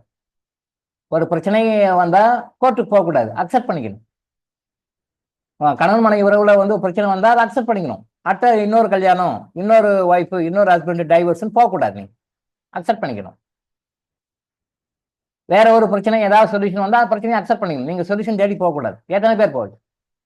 100ல் இப்போ இருக்கிற 100 பேரும் போக மாட்டீங்க. அதுக்கு என்ன சொல்யூஷன் தான் பார்ப்பீங்க. பட் டிவைன் என்ன சொல்றது, அதை அக்செப்ட் பண்ணிக்கோன்னு. இந்த அக்செப்ட் பண்ணிக்க மாட்டானுங்க மக்கள். 100 வேணா சரி, 1 வேணா வச்சுக்கோமே, என்ன மாதிரி ஒரு பீப்புள் வச்சுக்கோங்க, 1ன்னு வச்சுக்கோங்களேன், 99 பேர். அப்போ 99 பேர் வந்து அதை சொல்யூஷன் கேட்குறாங்க, ரெமெடி போகிறாங்க, இதுக்கு என்ன பண்ணலாம், இதுக்கு என்ன பண்ணலாம். இந்த ரெமெடி கேட்க போறாங்க பார்த்தீங்களா, இவங்களுக்காக தான் இந்த மாதிரி விஷயங்கள் சொல்லப்படுகிறது இறைவனால். நல்ல பாயிண்ட்டை கரெக்டாக புரிஞ்சுக்கோங்க. விதிதான். அந்த விதியை எல்லாரும் ஏற்றுக்கொள்வதற்கான மனப்பக்குவம் இல்லை. மனப்பக்குவம் இருக்குன்னு சொல்லுவாங்க, ஆனா மனப்பக்குவம் இல்லை. வாய் வழியா சொல்லுவாங்க, ஓரளா சொல்லுவாங்க, நான் விதியை ஏத்துக்கிறேன், அக்செப்ட் பண்ணிக்கிறேன்னு சொல்லுவாங்க, ஆனா மனசு ஏத்துக்காது. அப்ப விதியை ஏத்துக்கணும், ஏத்துக்கிற மென்டாலிட்டி நமக்கு இருக்க மக்களுக்கு இல்லை. அதனால அந்த ஏத்துக்கிற மென்டாலிட்டி வர்ற வரைக்கும் அவனுக்கு ஒரு சொல்யூஷன் கொடுக்கணும். நல்லா புரியுதுங்களா? விதியை வந்து அக்செப்ட் பண்ணிக்கணும், நோய் வந்தாலும் அக்செப்ட் பண்ணிக்கணும், ட்ரீட்மெண்ட் போகக்கூடாது. உங்ககிட்ட திருடுன்னு போயிட்டாலும் அவனோட கம்ப்ளைண்ட் கொடுக்கக்கூடாது, கேட்கக்கூடாது, கோர்ட்டு கேஸ்லாம் போகக்கூடாது, அதை அக்செப்ட் பண்ணிக்கணும். ஒருத்தன் வந்து உங்க வீட்டில் ஒரு பிரச்சனையை கஷ்டத்தை கொடுத்தான்னா அவனை பற்றி கம்ப்ளைண்ட் கொடுத்து நியாயம் வச்சு பஞ்சாயத்துலாம் வைக்கக்கூடாது, அதை அக்செப்ட் பண்ணிக்கணும். இதை அக்செப்ட் பண்ணிக்கொள்கின்ற, ஏற்றுக்கொள்கின்ற பக்குவம் வந்து இன்னைக்கு மக்களுக்கு கிடையாது அப்படின்னு இறைவனுக்கு தெரியும், அவருக்கே தெரியும் அதெல்லாம். அதனால அந்த பக்குவம் வர்ற வரைக்கும் இந்த ரெமெடிஸை வச்சுக்கிட்டோன்றதுக்காக தான் மருத்துவம், ஜோதிடம், மற்ற முறைகள், அதை லீகல் ரெமெடிஸ் எடுக்கிறதுக்கான வழிமுறைகள் எல்லாம் கடவுள் அவர் தான் கொடுத்துருக்கு. அவருக்கு தெரியும், அவருக்கு தெரியாதான் என்ன? Is the creator of this universe. அவருக்கு தெரியும் நாம என்னென்ன தில்லாலங்கடி வேலை பண்ணுவோம், என்னென்ன உல்டா வேலை செய்வோம் அப்படின்னு நம்மளை பத்தி எல்லாம் தெரியும். அவருக்கு சொல்ல மாட்டார், தெரியும். நம்ம பண்ற எல்லா கோல்மாலும் அவர் தெரியும். எப்படிதான் எஸ்கேப் ஆகும், எப்படிலாம் டைம் நம்ம மாற்றி பேசுவோம். நல்லது பண்ணா கடவுள் இருக்கிறார் அப்படின்னுவோம், நல்லது பண்ணா கடவுள் இருக்கிறார் அப்படின்னு. ஏதோ ஒன்று கெட்டது கடவுளே இல்லைன்னுவோம், கடவுளை குறை சொல்லுவோம். 3 கேட்டகரி. நல்லவர் தான், பாத்தியா கடவுளுக்கு பாத்தியா காப்பாத்திட்டார், ஓகே தான் கடவுள்ன்றது அப்படின்னு. அதே ஆப்போசிட்டா போகும்போது கடவுளும் ஒன்றும் இல்லை, எல்லாம் ஃப்ராடு பசங்க, ஏமாத்துறாங்க, கடவுள் பேர் சொல்லி ஆன்மீகம் பேர்ல கொள்ளடிக்கிறாங்க, அதெல்லாம் கிடையாது அப்படின்னு நாத்திகம் பேசும். இல்லையா பார்சியலா அக்செப்ட் பண்ணிக்கும். கடவுள் இருக்கிறாரு, சில நேரம் நல்லது பண்றாரு, சில நேரத்தில் கெட்டது பண்றாரு. ஏன் சில நேரத்தில் நல்லது பண்றாரு, ஏன் சில நேரத்தில் கெட்டது பண்றாரு தெரியாது. இருக்கிறாரு, ஏதோ இருக்கிறாரு, என்னமோ பண்றாரு போப்பா. ஒரு நேரம் ஓகேன்றாரு, ஒரு நேரம் ஓகே சொல்ல மாட்டாரு. ஏன் ஒரு நேரம் ஓகே சொல்றாரு, ஏன் ஒரு நேரம் ஓகே சொல்ல மாட்டாரு தெரியல. அங்கேதான் ஞானம் வருது. அங்கே ஞானம் இருந்தா இந்த கொஸ்டின்கெல்லாம் ஆன்சர் தெரியும். இந்த விதியை விதியாக ஏற்றுக்கொள்ளக்கூடிய பக்குவம் மக்களுக்கு இல்லை அப்படின்ற காரணத்தினால தான் இந்த மாதிரி ஒரு ரெமெடிஸ் எல்லாம் இறைவன் கொடுக்குறாரு. அப்ப விதியை விதியா ஏத்துக்கிற பக்குவம் வர்ற வரைக்கும் இதெல்லாம் தேவை. அதுக்காகத்தான் மருத்துவம் சொல்லப்படுகிறது, ஜோதிடம் சொல்லப்படுகிறது. அப்ப இதை ஒரு ரெமெடி, இதில் போனால் ஒரு ரெமெடி கிடைக்கும், இதில் போனால் ஒரு ரெமெடி கிடைக்கும் அப்படின்னு சொல்லிட்டு அடுத்த ஹையர் லெவல்ல நாங்கள் வரும்போது இதெல்லாம் உங்களுக்கு தேவைப்படாது. கொஸ்டினுக்கு ஆன்சர் சொல்லியிருக்கேன் நான் நினைக்கிறேன். ஒரு தடவை ரவி பண்ணி எல்லாம் விதிப்படி தான் நடக்கும். எனவே ஜோதிடம் பார்ப்பதா எந்த பலனும் இல்லை, விதியை யாராலும் மாற்ற முடியாது என ஒரு யோகி சொல்கிறார். சொன்னது கரெக்டு தான், அது தப்பு கிடையாது. ஆனா ஏத்துக்கிற மனப்பக்குவம் உங்களுக்கு இல்லை. டைவர்ஸ் கேஸே எடுத்துக்கோமே, நான் பல வீடியோஸ்ல சொல்லியிருக்கேன், பல வகுப்புகளையும் சொல்லியிருக்கேன். டைவர்ஸ் கேஸ் இருக்கு, கணவனும் மனைவியும் ஏதோ எங்கேயோ ஒரு இடத்துல பிறக்கிறாங்க. ஒன்று பேரண்ட்ஸ் பார்த்து கல்யாணம் பண்றாங்க, அல்லது லவ் மேரேஜ் பண்ணிக்கிறாங்க. அடுத்த 3 மாசம் டைவர்ஸ் கேட்குறாங்க. பேரண்ட்ஸை பார்த்து கல்யாணம் பண்றது கூட ஒரு வகையில நீங்க பார்த்துட்டீங்க, எனக்கு பிடிக்கல, நீங்க கையை காட்டுங்க, நான் தலைக்கு கழுத்து நீட்டினேன், கல்யாணம் பண்ணிக்கினேன், உங்களால தான் நான் இப்போ கஷ்டப்படுறேன்னு கை காட்டுறவங்க பேரண்ட்ஸை நிறைய பேர் பார்த்துருக்கேன். பேரண்ட்ஸ் கை காட்டுவாங்க, உங்களால என் வாழ்க்கையே போச்சு, உன்னாலதான் என் இப்படி ஆயிட்டேன், நல்ல மாப்பிள்ளை பார்த்து சொல்லிக்கலாம், நல்ல பொண்ணை பார்த்து சொல்லிக்கலாம், உன்னாலதான் இப்படின்னு. அது கூட சரி, ஒரு வகையில அதை அக்செப்ட் பண்ணிக்கலாம். ஓகே, லவ் மேரேஜ் பண்ணாங்க, விழுந்து விழுந்து லவ் மேரேஜ் பண்றாங்க. உன்னை விட்டா நான் இல்லை, என்னை விட்டா நீ இல்லை, நான் தான் உயிர், நீ தான் உயிர். 3 மாசம் துரத்துது, 6 மாசம் துரத்துது, வருஷக்கணக்கு துரத்தி லவ் பண்ணிக்கிறாங்க. அடுத்த 3 மாசம் டைவர்ஸ் கேட்கிறாங்க. இது என்ன லவ் அது? ஓகே, அப்ப அதை அக்செப்ட் பண்ணிக்கிறீங்களா? ஏதோ ஒரு காந்தா இறைவன் கொடுத்துருக்கிறாரு, டைவர்ஸ்ன்னு வருது, அவங்க வேண்டான்றாங்க, நீங்க வேணும்ன்றீங்க. ஏதோ ஒரு செட்டில்மெண்ட்டுக்கு வரணும், ஒன்று வேணும்னா வேணும், அதை அக்செப்ட் பண்ணிக்கணும், அவ்வளோதான். அடுத்து இன்னொரு கல்யாணத்துக்கு போகக்கூடாது, டைவர்ஸ் பண்ணிட்டு இன்னொரு கல்யாணத்துக்கு போகக்கூடாது. ஏன் போறீங்க? எதுக்கு என் பையனுக்கு இன்னொரு கல்யாணம் பண்ணுன்றீங்க, என் பொண்ணுக்கு இன்னொரு கல்யாணம் பண்ணுன்னு சொல்றீங்க? ஏன்? விதியை நீங்க அக்செப்ட் பண்ணிக்கிட்ட, புரியுதா? அப்ப விதிப்படி தான் நடக்கும், ஜோதிடர் சொல்றா கரெக்ட் தான். விதி எத்தனை பேர் அக்செப்ட் பண்ணிக்கிறீங்க? ஏன் உங்களுக்கு டைவர்ஸ் பண்ண போது நீங்க ஜாதகத்தை பார்த்துருப்பீங்க. இந்த ஜாதகம் பார்த்துருக்கும் பொழுது எத்தனை ஜோதிடர்களும் பார்த்துருப்பாங்க. அதே மாதிரி மாப்பிள்ளை வீட்டை விட பொண்ணு வீட்டில் இன்னும் உஷாராவே பார்த்துருப்பாங்க. ஏன்னா பொண்ணு மாப்பிள்ளையாவது பரவாயில்ல, ஏதோ அவன் இது இல்லை அது இன்னொன்று கல்யாணம் போயிடுவான். பொண்ணு வீட்டாரு ரொம்ப கேர்ஃபுல்லாக பார்த்துருப்பாங்க. ஒரு தடவைக்கு 4 தடவை, ஒரு இடத்துக்கு 10 இடம் நல்லா பார்த்து கன்ஃபார்ம் பண்ணி தான் நீங்க பொண்ணை கொடுக்குறீங்க. அதுக்கு பிறகு மேரேஜ் டைவர்ஸ் ஆகுது அப்படின்னு சொன்னா ஜோதிடர் சரியாக சொல்லவில்லையா, அல்லது நீங்கள் ஜோதிடர் சொன்னதை மீறி கல்யாணம் பண்ணீங்களா? இதுவும் நடக்குது. சில ஜோதிடர்கள் கிட்ட நான் கேட்பேன், ஏன் இந்த மாதிரி தப்பா பலன் கொடுத்து அவங்க கல்யாணம் பண்ணி அவங்க டைவர்ஷன் போயிட்டாங்கன்னா அந்த கர்மா அவங்க உங்களையும் பாதிக்கும்ல, தலைமுறைக்கும் பாதிக்கும். சும்மா இல்லை, கர்மான்றதெல்லாம் சும்மா கிடையாது, அது பெரிய விஷயமா. அது இந்த ஜோதியை நீங்க ஜாதகம் பொருத்தமா இருக்குன்னு சொல்லிடுறீங்க, அவங்க கல்யாணம் பண்ணிடுறாங்க. ஓகே, நாளைக்கு பிரச்சனை வருது, அவங்க டைவர்ஷன் போறாங்க, இவங்க வாக்கிங் கெடுது, அவங்க வாக்கிங் கெடுது, 2 குடும்பமே பாதிக்குது இல்லையா? இவங்களுடைய லைஃப்பும் பாதிக்குது, அவங்களுடைய லைஃப்பும் ஏதோ ஒரு லைஃப் அவங்களும் பாதிக்கிறாங்க, இவங்களும் பாதிக்கிறாங்க. இந்த ஒட்டுமொத்த பாதிப்புடைய கர்மா உங்களை தலைமுறைக்கும் பாதிக்கணும். நீங்க ஏன் இந்த மாதிரி தப்பா சுட்டுறீங்க அப்படின்னு சொல்லி அப்போ ஒரு ஜோதிடர் சொன்னாரு, ஒருத்தர் சொன்னார், நிறைய பேர் நிறைய கமெண்ட் சொல்லியிருக்காங்க. அதில் ஒருத்தர் சொன்னாரு, ஐயா நான் கரெக்டாக தான் பார்த்து இந்த பொருத்தம் வேணாம் தான் நான் சொன்னேன், இது வேண்டாம், இது பொருந்து வரல, இது நல்லா இருக்க மாட்டாங்கன்னு நான் சொன்னேன். இருந்தாலும் அவங்க அந்த ஸ்டேட்டஸ் கௌரவம், எங்களுக்கு அந்த மாதிரி இடத்துல பொண்ணு எடுத்தாதான், அந்த மாதிரி இடத்துல மாப்பிள்ளை எடுத்தாதான் சிறந்தது அப்படின்னு சொல்லிட்டு டவுரிக்காகவும் மற்ற அந்தஸ்து ஸ்டேட்டஸ்க்காகவும் கௌரவத்துக்காகவும் அவங்க அந்த மாதிரி போய் கொடுத்துட்டாங்க, நான் என்ன பண்ண முடியும்னு சொன்னார். ஒருத்தர் ஒரு கருத்து சொன்னார். இவர் சொன்ன கருத்து யோசிக்க வேண்டிய ஒரு கருத்து தான். அப்ப இவர் சொல்றாரு, ஐயா ஜாதகம் பொருந்தலை, அது வேண்டாம் அப்படின்னு நான் சொன்னாலும் கூட மணமக்களையும் சொல்றாரு, இல்லைங்க, எங்களுக்கு அந்த வீட்டுல பொண்ணு எடுத்தா எங்களுக்கு கௌரவம், எங்களுக்கு அந்தஸ்து, அதுதான் எங்களுக்கு ப்ரெஸ்டீஜ், எங்களுக்கு அதுதான் ஒரு இது அப்படின்னு சொல்லி நான் அந்த வீட்டுல போய் பொண்ணு எடுத்தேன். இன்னொருத்தர் மாப்பிள்ளை அவங்க வேண்டாம் தான் சொல்றாரு. இருந்தாலும் அது மாப்பிள்ளை ஃபாரின்ல வேலை செய்யறாரு, மாப்பிள்ளை டாலர்ல மில்லியனரா இருக்காரு, நிறைய சம்பாதிக்கிறாரு, வெளிநாட்டுல எங்க பொண்ணை கொடுத்தா எங்களுக்கு கௌரவம், எங்க சொந்தக்காரங்களுக்குலாம் அவ்வளவு கௌரவம் பந்தாவா இருக்கும், மாப்பிள்ளை ஃபாரின்ல வேலை செய்யறாரு, அவர் பெரிய ஃபேக்டரி வச்சிருக்காரு, அதனால எங்களுக்கு கௌரவம், ஆனால் நாங்கள் அது கொடுக்குறோம்னு சொல்லிட்டு இவருடைய அட்வைஸை மீறி கொடுத்துருக்காங்க. அப்புறம் அது போய் வேற பிரச்சனை போட்டி அது மாட்டிக்கிட்டு டைவர்ஸ்ல போகுது, அது வேற சமாச்சாரம். பட் அவங்க சொன்னாங்கல்ல, அப்போ கௌரவத்துக்காகவும் அந்தஸ்துக்காகவும் நிறைய படிச்சிருக்கிறாரு, குவாலிட்டி நிறைய இருக்கு, படிச்சிருக்காரு, ஒரு காரணங்களால பண்றாங்க. ஆனா இங்க ஜாதகத்துல அதெல்லாம் பார்க்காது, படிப்பு அந்தஸ்து ஜாதகம் எல்லாம் பார்க்காது, கர்மாவை தான் பார்க்கும். ஜாதகம் ஒரு பொண்ணையும் மாப்பிளையும் எப்படி போடும். அது அதாவது ஜாதகத்துல எந்த வகையில கர்மா பேஸ் பண்ணி தான் வந்து ஒரு மாப்பிள்ளையோ பொண்ணையோ தேர்ந்தெடுத்து சொல்றோம். ஒரு கணவன் யார் வர்றாங்க, ஒரு மனைவி யார் வராங்க அப்படின்றது நாம என்ன பண்றோம், இந்த பிசிக்கல் வேர்ல்ட வீடு இருக்கா, சொத்து இருக்கா, சொந்த வீடு இருக்கா, கூட பிறந்தவங்க எத்தனை பேர் இருக்காங்க. ஏன்னா கூட பிறந்தவங்க நிறைய பேர் இருந்தா சிஎஸ்என்சியில் நிறைய பண்ணணும். அதெல்லாம் கூட பிறந்தவங்க நிறைய பேர் இருக்கக்கூடாது. மாமனார் மாமியார் இருக்காங்களா? இப்போ பாக்குறவங்க எல்லாம் நிறைய பேர் ட்ரெண்ட்ல மாமனார் மாமியார் இல்லாத மாப்பிளையா பாக்குறாங்க. மாமனார் மாமியார் இருந்தா அது தொந்தரவு, இம்சை. அதனால பார்க்கும்போது மாமனார் மாமியார் இல்லாத மாதிரி பாருங்க. எங்க வீட்டுல கூட ஒரு எங்க ஒய்ஃப் பேசியிருந்தாங்க, ஏங்க நம்ம பொண்ணுக்கு வந்து மாமனார் மாமியார் இல்லாத மாதிரி ஃபேமிலியா பொண்ணு பார்க்கணுங்க அப்படின்னாங்க. ஒரு தடவை கேஷுவலா பேசும்போது ஒரு தடவை சொன்னாங்க, ஏமா அப்படின்னு. எங்க மாமனார் மாமியார் இருந்தா ஏதாவது டார்ச்சருங்க, அதெல்லாம் பிரச்சனை கொடுப்பாங்க, நம்ம பொண்ணு போய் எங்க கஷ்டப்படணும் எதுக்கு? அதனால மாமனார் மாமியார் இல்லாத குடும்பமா பார்க்க போறேங்க. முதல்ல ஆசிட் ஊத்தி வாயை கழுவுன்னு, முதல்ல நல்லா ஆசிட் ஊத்தி வாயை கழுவு. இதெல்லாம் சொல்லாத, பொண்ணு மனசுல இப்பயே இந்த மாதிரி விஷயத்தெல்லாம் சொல்லாத, அதெல்லாம் தப்பு. இந்த மாதிரி விஷயத்த யாருக்கும் இனிமேல் சொல்லாது. இதுக்கு மேல வந்து இந்த வார்த்தையை பேசக்கூடாது. முதல்ல நல்லா ஆசிட் வாஷ் போட்டு கழுவு. சும்மா வாய்க்கு பிடிக்காத, ஆசிட் வாஷை போட்டு நல்லா 3 தடவை கழுவு. இந்த வார்த்தையை சொல்லாது, தப்பு, மகா பாவம், அப்படிலாம் சொல்லாது. அந்த பொண்ணு மனசுல இப்பவே மாமனார் மாமியார் இல்லாத ஃபேமிலியா போகணும், அந்த மாதிரி கணவனை செலக்ட் பண்ணி போகணுன்ற நீ மனசுல கூட விதைக்காத, ரொம்ப பெரிய பாவம், செல்லாது அப்படி.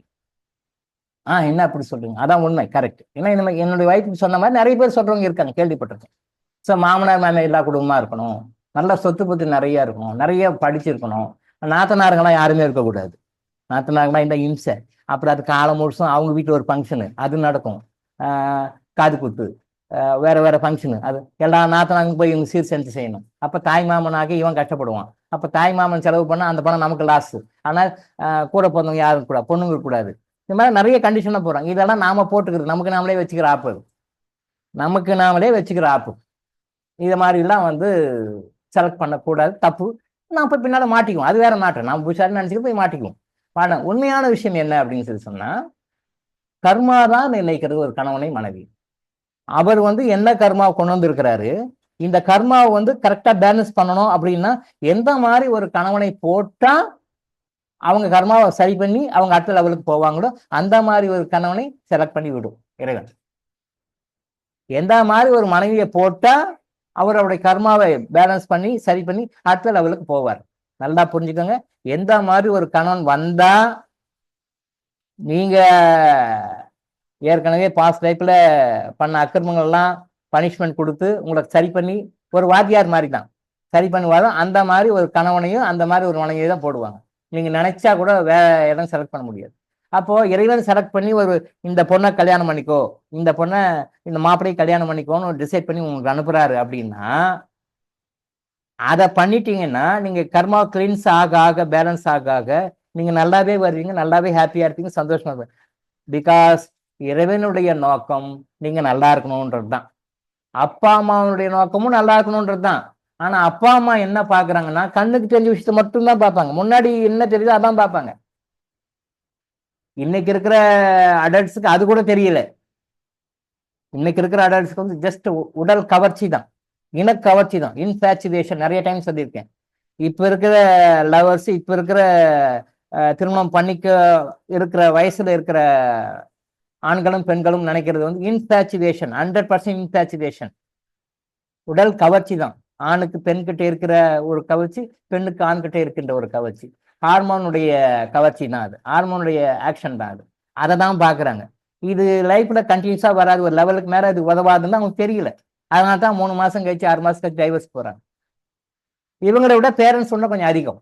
அவங்க இன்னும் நிறைய ஆங்கிள் பார்ப்பாங்க, இன்னும் பல ஆங்கிள் பார்ப்பாங்க. அவங்களுடைய வாழ்க்கை முறை, அம்மா அவங்களுடைய வாழ்க்கை முறை, அவங்க எப்படி பிறந்து வளர்ந்து வாழ்ந்தாங்க, அப்பா எப்படி பிறந்து வளர்ந்து வாழ்ந்தாரு, அவருடைய அனுபவங்கள், அப்பாவுடைய அனுபவம், அம்மாவுடைய அனுபவம், 2 பேருடைய அனுபவத்தை வச்சு செலக்ட் பண்ணுவாங்க, பொண்ணையும் மாப்பிளையும் செலக்ட் பண்ணுவாங்க. அப்போ இவங்களா தனிப்பட்ட முறையில நாங்க 2 பேர் செலக்ட் பண்ணிக்கிறோன்றதை விட இவங்க பாக்குறது ரொம்ப அதிகமா பார்ப்பாங்க. மனிதர்கள் ஒரு குறிப்பிட்ட லெவல் வரைக்கும் தான் தெரியும், அதுக்கு மேல தெரியாது. இவங்களை விட இறைவன் பார்த்து வைக்கிறது வந்து இன்னும் அதிகமா இருக்கும். இவங்களை விட இறைவன் பார்த்து வைக்கிறது வந்து இன்னும் பர்ஃபெக்டா இருக்கும். ஏன்னா அவருக்கு எல்லா லைஃப்பும் தெரியும், உங்களுக்கு இந்த லைஃப் மட்டும் தான் தெரியும். Parents, as a physical parents நம்மளுக்கு இந்த லைஃப் மட்டும்தான் தெரியும், வேற லைஃப் தெரியாது. பட் இறைவனுக்கு எல்லா லைஃப்பும் தெரியும். நம்மளுடைய பாஸ்ட் லைஃப் தெரியும், நம்மளுடைய ப்ரெசன்ட் லைஃப் தெரியும், நம்மளுடைய ஃபியூச்சர் லைஃப் தெரியும். வரப்போகிற மாப்பிள்ளையுடைய past life, present life, future தெரியும். வரப்போற பொண்ணுடைய பாஸ்ட், ப்ரெசன்ட், ஃபியூச்சர் தெரியும். வரப்போற மாமனார் மாமியார், அவங்க கூட பிறந்தவங்க, அவங்க ஃபேமிலி ஹிஸ்டரி, யார் யார் எங்கெங்கேருந்து வந்தாங்க, என்ன ஃபேமிலியில வந்தாங்க, எப்படி வந்தாங்க, நாத்தனார், கணவன் கூட பிறந்தவங்க, என்னென்ன உறவுகள் இருக்கும், அத்தனை பேருடைய பாஸ்டும் தெரியும், அத்தனை பேருடைய ப்ரெசன்டும் தெரியும், அத்தனை பேருடைய ஃபியூச்சரும் தெரியும், எல்லாமே தெரியும் அவர். அதனால அவர் கரெக்டாக செலக்ட் பண்ணி போடுவார். அது பெர்ஃபெக்டா இருக்கும். உங்களுக்கு கஷ்டம் கொடுக்குற மாதிரி இருந்தாலும், சிரமம் கொடுக்குற மாதிரி இருந்தாலும், உங்களுக்கு பிரச்சனைகள் கொடுக்குற மாதிரி இருந்தாலும், அதோட எண்ட் ரிசல்ட் டோட்டல் ஹாப்பினஸாக இருக்கும். கர்மாவை கழிச்சிடுங்க, அடுத்த லெவலுக்கு, ஹையர் லெவலுக்கு போயிடுவீங்க. ஸோ இதுதான். அதனால கடவுள் கொடுக்கறத வந்து நாம அக்செப்ட் பண்ணிக்கணும். அதை அக்செப்ட் பண்ணிக்கணும். அந்த கடவுள் கொடுக்கறத நீங்க அக்செப்ட் பண்ணிக்கிட்டீங்கன்னா லைஃப்ல டைவர்ஸ் அப்படின்னு நினைச்சே பார்க்க மாட்டேன். லைஃப்ல டைவர்ஸ் அப்படின்னு ஒன்று நினைச்சே பார்க்க மாட்டேங்க. உங்க மனசுலேயே தோணாது. முதல்ல அப்படியே தோணாலும் அப்பயே தள்ளிடுவீங்க. வேண்டாம், இது வேண்டாம், இது வேண்டாம் நமக்கு அப்படின்னு சொல்லிடுவீங்க. அது நீங்க புரியாததுனாலதான் டைவர்ஸ் போறீங்க. டைவர்ஸ் பிறகு ஒரு நல்ல மாப்பிளையை பாக்குறீங்க, டைவர்ஸ் பிறகு நல்ல பொண்ணை பாக்குறீங்க, அப்புறம் அதுவும் சரியில்லைன்னு இன்னொரு டைவர்ஸ் போறீங்க. அப்படி நிறைய டைவர்ஸ் போறவங்களும் இருக்காங்க. ஒன்று இல்லாமல் 2, 3 டைவர்ஸ் போனவங்களும் இருக்காங்க. பார்க்கணும், ப்ராக்டிக்கல் லைஃப்ல பார்க்கணும். அப்ப இது எதனால அப்படின்னா, இறைவன் வந்து கொடுக்கறத நீங்க அக்செப்ட் பண்ணிக்கலன்னு அர்த்தம். அப்ப இறைவன் கொடுக்கறத அக்செப்ட் பண்ணிக்கலன்னா என்ன நடக்கும் அப்படின்னா, அவர் வேற ஃபார்ம்ல கொடுப்பாரு. நீங்க நினைக்கிறீங்க எந்த எஸ்கேப் ஆயிட்டம்பா, பரவாயில்லப்பா, ஓகே ரைட் அப்படின்னு சொல்லி வந்துடுறேன். இல்லை இல்லை, அது வேற ஃபார்ம்ல கொடுப்பாரு. வேற ஃபார்ம்ல கொடுப்பாரு. ஒரு உதாரணத்தோட முடிச்சிருவோம், டைம் ஆச்சு. அரசாங்கம் வந்து உங்களுக்கு சலுகைகள் கொடுக்கும். அரசாங்கம் வந்து ஒரு கவர்மெண்ட்டும் அவங்க எலெக்ஷன் டைம்ல ஏதோ ஒரு சலுகை கொடுக்கும். மக்கள் அதுக்காக ஓட்டு கொடுத்துறாங்க, ஆட்சிக்கு வராங்க, ரைட். இது நடக்குது, எல்லா இடத்துலையும் நடக்குது. நம்ம அரசியல் பேசல, பொதுவாக ஒரு தெளிவை பத்தி கொடுக்காத பேசுறோம். அரசாங்கம் உங்களுக்கு இலவசமா கொடுக்கும், நீங்க வாங்குறீங்க. கொஞ்சம் யோசனை பண்ணி பாருங்க, அரசாங்கம் எப்படி இலவசமா கொடுக்கும் சொல்லுங்க. அது யாருக்கு? சீஃப் மினிஸ்டர் சொத்தா, இல்ல பிரைம் மினிஸ்டர் சொத்தா, யாருடைய சொத்து? பிரசிடென்டுடைய சொத்தா, இல்ல கவர்னருடைய சொத்தா? Public money. நீங்க என்ன டாக்ஸா கொடுக்குறீங்களோ அதைத்தான் உங்களுக்கு கொடுக்குது. நீங்க நினைச்சுக்கிறீங்க ஃப்ரீன்ட்டு. உங்களுக்கு ஒரு பெனிஃபிட் கொடுக்குது. ஒரு 10,000 ஒருத்தர்ல ஒரு விஷயம் உங்களுக்கு கவர்மெண்ட் கொடுக்குது அப்படின்னா, நீங்க நல்லா கால்குலேஷன் போடுறவங்களா இருந்தா அரசாங்கம் உங்களுக்கு 10,000க்கு மேல வாங்குதுன்னு நல்லா புரிஞ்சுக்கோங்க.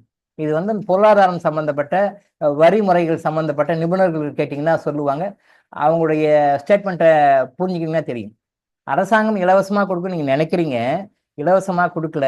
நீங்க இலவசமா கொடுக்குதுன்னு வாங்குறீங்க. பட் உங்களுக்கு இலவசமாக என்ன மதிப்பை கொடுக்குதோ அதே மாதிரி பல மடங்கு உங்களுக்கு வரின்ற பேர்ல வேற வேற பேர்ல வேற வேற ஃபார்ம்ல உங்ககிட்ட வசூல் பண்ணுகிறது அப்படின்னு தான் உண்மை.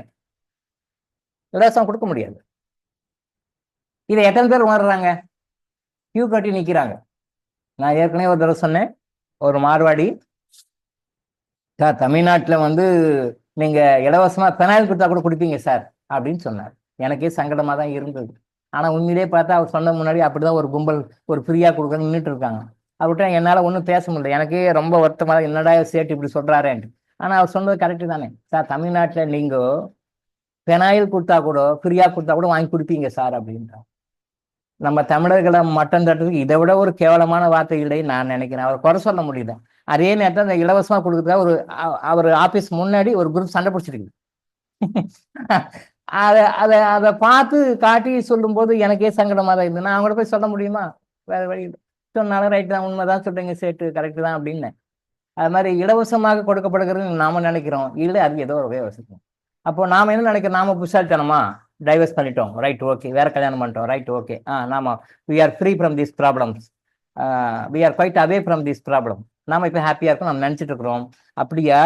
நீ என்ன ஃபீல் பண்ணணுமோ, என்ன உணரணுமோ, என்ன பாடத்தை கற்றுக்கொள்ள வேண்டுமோ, என்ன கஷ்டம் அனுபவிக்க வேண்டுமோ, எதையெல்லாம் நீங்க வாழ்க்கை தெரிஞ்சுக்கணுமோ அதுக்கு தேவையான இன்னொரு சுச்சுவேஷன், இன்னொரு ப்ராப்ளம் கிரியேட் பண்ணுவார்.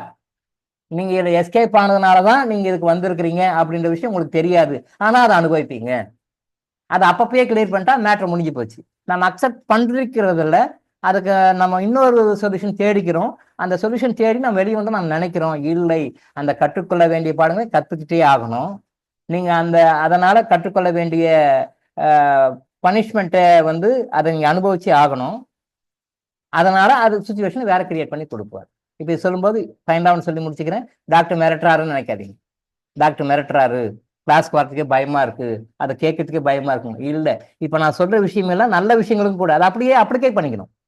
அது நல்ல விஷயம். நீங்க நல்ல விஷயங்களை எல்லாம் அனுபவிக்க வேண்டியதா இருக்கு, நல்ல கருமாக்களின் பலன்களை அனுபவிக்க வேண்டியதா இருக்கு அப்படின்னும் பொழுது அதுக்குண்டான பலன்களை கிரியேட் பண்ணுவார். இங்க நெகட்டிவ் பத்தி பேசுறவங்களுடைய நன்மையும் தீமையும் ரெண்டுமே தான் பேசணும். அதை பத்தி பேச நேரம்னால பெரும்பாலான அமைப்புல வந்து நெகட்டிவா சஃபர் ஆயிட்டு இருக்காங்கனால அதை பத்தி பேசணும், அவ்வளவுதான். பட் இப்ப சொன்ன விஷயங்கள் எல்லாமே திரும்பவும் நான் பயப்படுறேன் சார், கிளாஸ் அட்டன் பண்ண முடியலையே சார், தைரியமே இல்லை சார், பயமா இருக்கு சார், மிரட்டுறீங்க சார் அப்படின்னு நினைக்காதீங்க, தவறு. இப்ப நல்ல விஷயங்கள்ல எப்படி வந்து நமக்கு லைஃப்ல வரணுமோ அதுக்குள்ள சுச்சுவேஷன் கடவுள் கிரியேட் பண்ணி கொடுப்பார். நல்ல விஷயங்கள் வர்றது என்னென்னலாம் அனுபவிக்கும் அதுக்குள்ள சுச்சுவேஷன் கிரியேட் பண்ணி கொடுக்க நம்ம அனுபவிக்கிறோம், என்ஜாய் பண்றோம். ஆனா அதை பத்தி நம்ம நினைக்கிறதே இல்லை. நம்ம எதை பத்தி நினைக்கிறோம்னா நல்லதை பத்தி நினைக்கிறதே இல்லை, கெட்ட பத்தி மட்டுமே தான் நினைக்கிறோம். அதனால அதை பத்தி பேசணும், அவ்வளவுதான். பட் நல்ல பத்தி நம்ம நினைச்சா நாம இப்படி குறைய சொல்ல மாட்டோம். கடவுள் நமக்கு எவ்வளவு ஃபேவர் பண்ணாருன்னு புரியாததுனாலதான் நம்ம கெட்டதை பத்தியே பேசிட்டு அதிலே ஓடிட்டு இருக்கோம். ஸோ இப்ப நம்ம சொன்ன விஷயங்கள் நல்ல விஷயங்களுக்கும் பொருந்தும். உங்களுக்கு நல்லது நடக்கணும், நல்ல மனைவி வரணும், நல்ல கணவன் வரணும், நல்ல வேலை வாய்ப்பு வரணும், நல்ல சொத்து பத்து வரணும், நீங்க நல்லா ஹாப்பியா சந்தோஷமா இருக்கணும், நல்ல மகன் பிறக்கணும், நல்ல மகள் பிறக்கணும், உங்களுக்கு என்ன வாழ்க்கை நல்ல உத்தியோகம் கிடைக்கணும், உங்களுக்கு என்னென்னலாம் வாழ்க்கை நல்லது நடக்கணும்னு நினைக்கிறீங்களோ அதையெல்லாம் நடத்துக்குண்டான வாய்ப்புகள் சுச்சுவேஷன்ஸ் எல்லாம் கிரியேட் பண்ணி கடவுள் கொடுக்குறார். கடவுள் கொடுக்குறார், கண்டிப்பா கொடுக்குறாரு. அதுக்கான உறவுகளை அமைக்கிறாரு, அதுக்கான வாய்ப்புகளை அமைக்கிறாரு, அதுக்கான சூழ்நிலைகளை அமைக்கிறாரு, எல்லா நல்ல விஷயங்களும் கொடுக்குறாரு. ஆனா அதை பத்தி யாருமே நினைக்கிறதே கிடையாது. அதை பத்தி நினைக்கிறதும் கிடையாது, அதுக்கு நன்றி சொல்றதும் கிடையாது. அதை நன்றி சொல்ல வேணாம், அவர் நன்றி சொல்லி அவருக்கு ஆக போறது ஒண்ணும் இல்லை. அது உண்மையிலே பண்றாருன்னு ஃபீல் பண்றதே கிடையாது. எல்லாருமே 99.9% ஆஃப் பீப்புள் அப்படிதான் இருக்காங்க. கெட்டதை பத்தி மட்டுமே பேசுறாங்க, கெட்டதை பத்தி தான் நினைக்கிறாங்க. கடவுள் இவங்க நல்லது பண்றாரே நினைக்க மாட்டாங்க. பணம் வரணும், பணம் வரணும், பணம் வரணும், பணம் வரணும், பணம் வேணும், பணம் வரணும்னு கேட்குறாங்க, ரைட், ஓகே.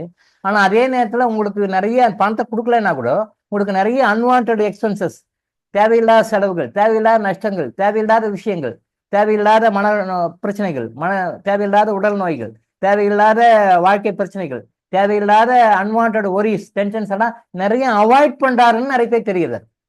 நிறைய அவாய்ட் பண்ணிக்கிறாரு, அதெல்லாம் கொடுக்கல அப்படின்றது யாரும் உணர்வதில்லை. ஐயோ இது கொடுத்துட்டாரேன்னு சொல்லிட்டு கொடுத்த நெகட்டிவா திங்க் பண்றீங்களே ஒழிய கொடுத்த பாசிட்டிவ் பத்தி நினைச்சே பாக்குறது இல்லை. அந்த கொடுத்த பாசிட்டிவ் நினைச்சு பாக்குற பக்குவம் எப்போ வருதோ அப்ப ஞானம் வந்துடும். அந்த நம்ம கடவுள் நமக்கு கொடுக்குற ஃபேவர் 24 hours 365 days நீங்க பிறந்திருந்து ஒரு செகண்டும் நல்லதான் பண்ணிட்டு இருக்காரு. ஆனா அதை நம்ம உணர்வதில்லை, அதை நினைக்கிறது இல்லை, அதை வந்து ஃபீல் பண்றது இல்லை, அதை பத்தி திங்க் பண்றதே கிடையாது. அதை டோட்டலா விட்டுரும், கெட்டது மட்டுமே நினைச்சிட்டு இருக்கோம். That's why we are suffering. இஸ்லாத்துல ஒரு நபிகள் நாயகம் ஸல்லல்லாஹு சொல்லுவார், குர்ஆன் வசனங்களும் வரும், கடவுள் உங்களுக்கு நோய்களை கொடுப்பது நன்மைக்காகத்தான் அப்படின்னுவார். கடவுள் உங்களுக்கு நோய்களை கொடுப்பது உங்களுக்கு நல்லது பண்றதுக்காக தான் அப்படின்னு சொல்லுவார். அதோட முடிச்சுக்குவோம், ஏன்னா இதை பத்தி பேச நிறைய சப்ஜெக்ட் அது. பட் அங்க சொல்ல வர விஷயம் பாருங்க, கடவுள் உங்களுக்கு நோயை கொடுப்பது நன்மைகளுக்காகத்தான் கொடுக்கிறார், உங்களுக்கு நல்லது பண்ணுறதுக்காக தான் நோய் கொடுக்குறார் அப்படின்ற வரைக்கும் உள்வாங்கிக்கங்க போதும். பட் அது எப்படி நோய் வந்தா சாபம் தானே, கஷ்டம் தானே, பிரச்சனை தானே, இவ்வளவு சஃபர் ஆகுறமே, ரொட்டீன் லைஃப் பாதிக்குது, ஃபைனான்ஸ் பாதிக்குது, மற்ற ஃபேமிலி ரிலேஷன்ஷிப் பாதிக்குது, பல வகையில பாதிப்புது, இதை போய் எப்படி நன்மைன்னு சொல்லலாம் அப்படின்னு சொல்லி கேள்வி கேட்கலாம். இதுக்கு ஆன்சர் பண்ணி போச்சுன்னா நாம வந்து குர்ஆனை பேஸ் பண்ணி அது ஒரு 6 மாசத்துக்கே கோர்ஸ் எடுக்கலாம். இதுல அவ்வளவு விஷயம் இருக்கு. அப்ப நோய்கள் வருவது ஒரு மனிதனுக்கு நன்மை தருவதற்காக தான் அல்லாஹ் கொடுக்குறாருன்னு சொல்றாரு. இதை மைண்ட்ல வச்சுக்கோங்க. நம்ம ஃபியூச்சர்ல அதை பத்தி நான் பேசுவோம். இன்னைக்கு நம்ம இதோட முடிச்சுக்குவோம். நாளைக்கு மீண்டும் சந்திப்போம். நன்றி.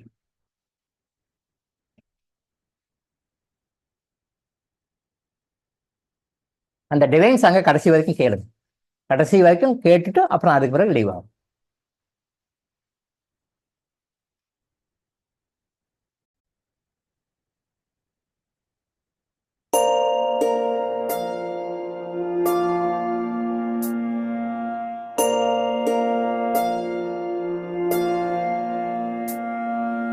கருவாக்கி உருவாக்கி எனையாண்டு காத்தருளும் இறைவா நன்றி. எங்கும் நிறைந்தோனே, எல்லை இலாதானே, எங்கேயும் எப்போதும் என் குலம் காப்பவனே. நெஞ்சம் துணிய துணையாய் வருவாய். நேர்மறை உணர்வுகள் பெருகிடச் செய்வாய். உடலில் உறுதியை பெரிதாய் தருவாய். உனை உணரும் அறிவை என்னுள்ளருள்வாய். சுற்றமனைத்தும் காப்பவனே, செய்தொழிலில் ஏற்றம் தருபவனே, எடுத்த செயலில் வெற்றி கொடு, என் ஆற்றல் பெருகிட அருளை கொடு.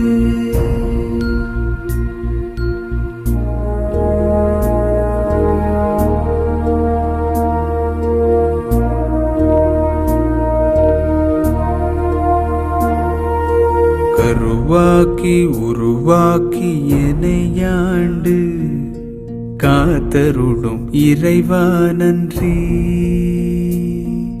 வல்லமை தந்து நீ வளர்ச்சி கொடு, அகத்திலும் புறத்திலும் மலர்ச்சி கொடு.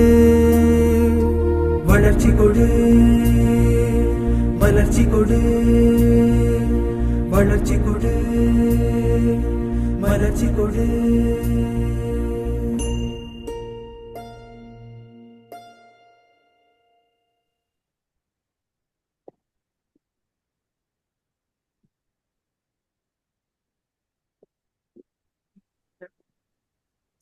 நன்றிங்க ஐயா. நன்றி நன்றி நன்றி. நன்றி. Thank you sir. நன்றி ஐயா. நன்றி ஐயா. நன்றி ஐயா. நன்றி ஐயா. நன்றி. நன்றிங்க ஐயா.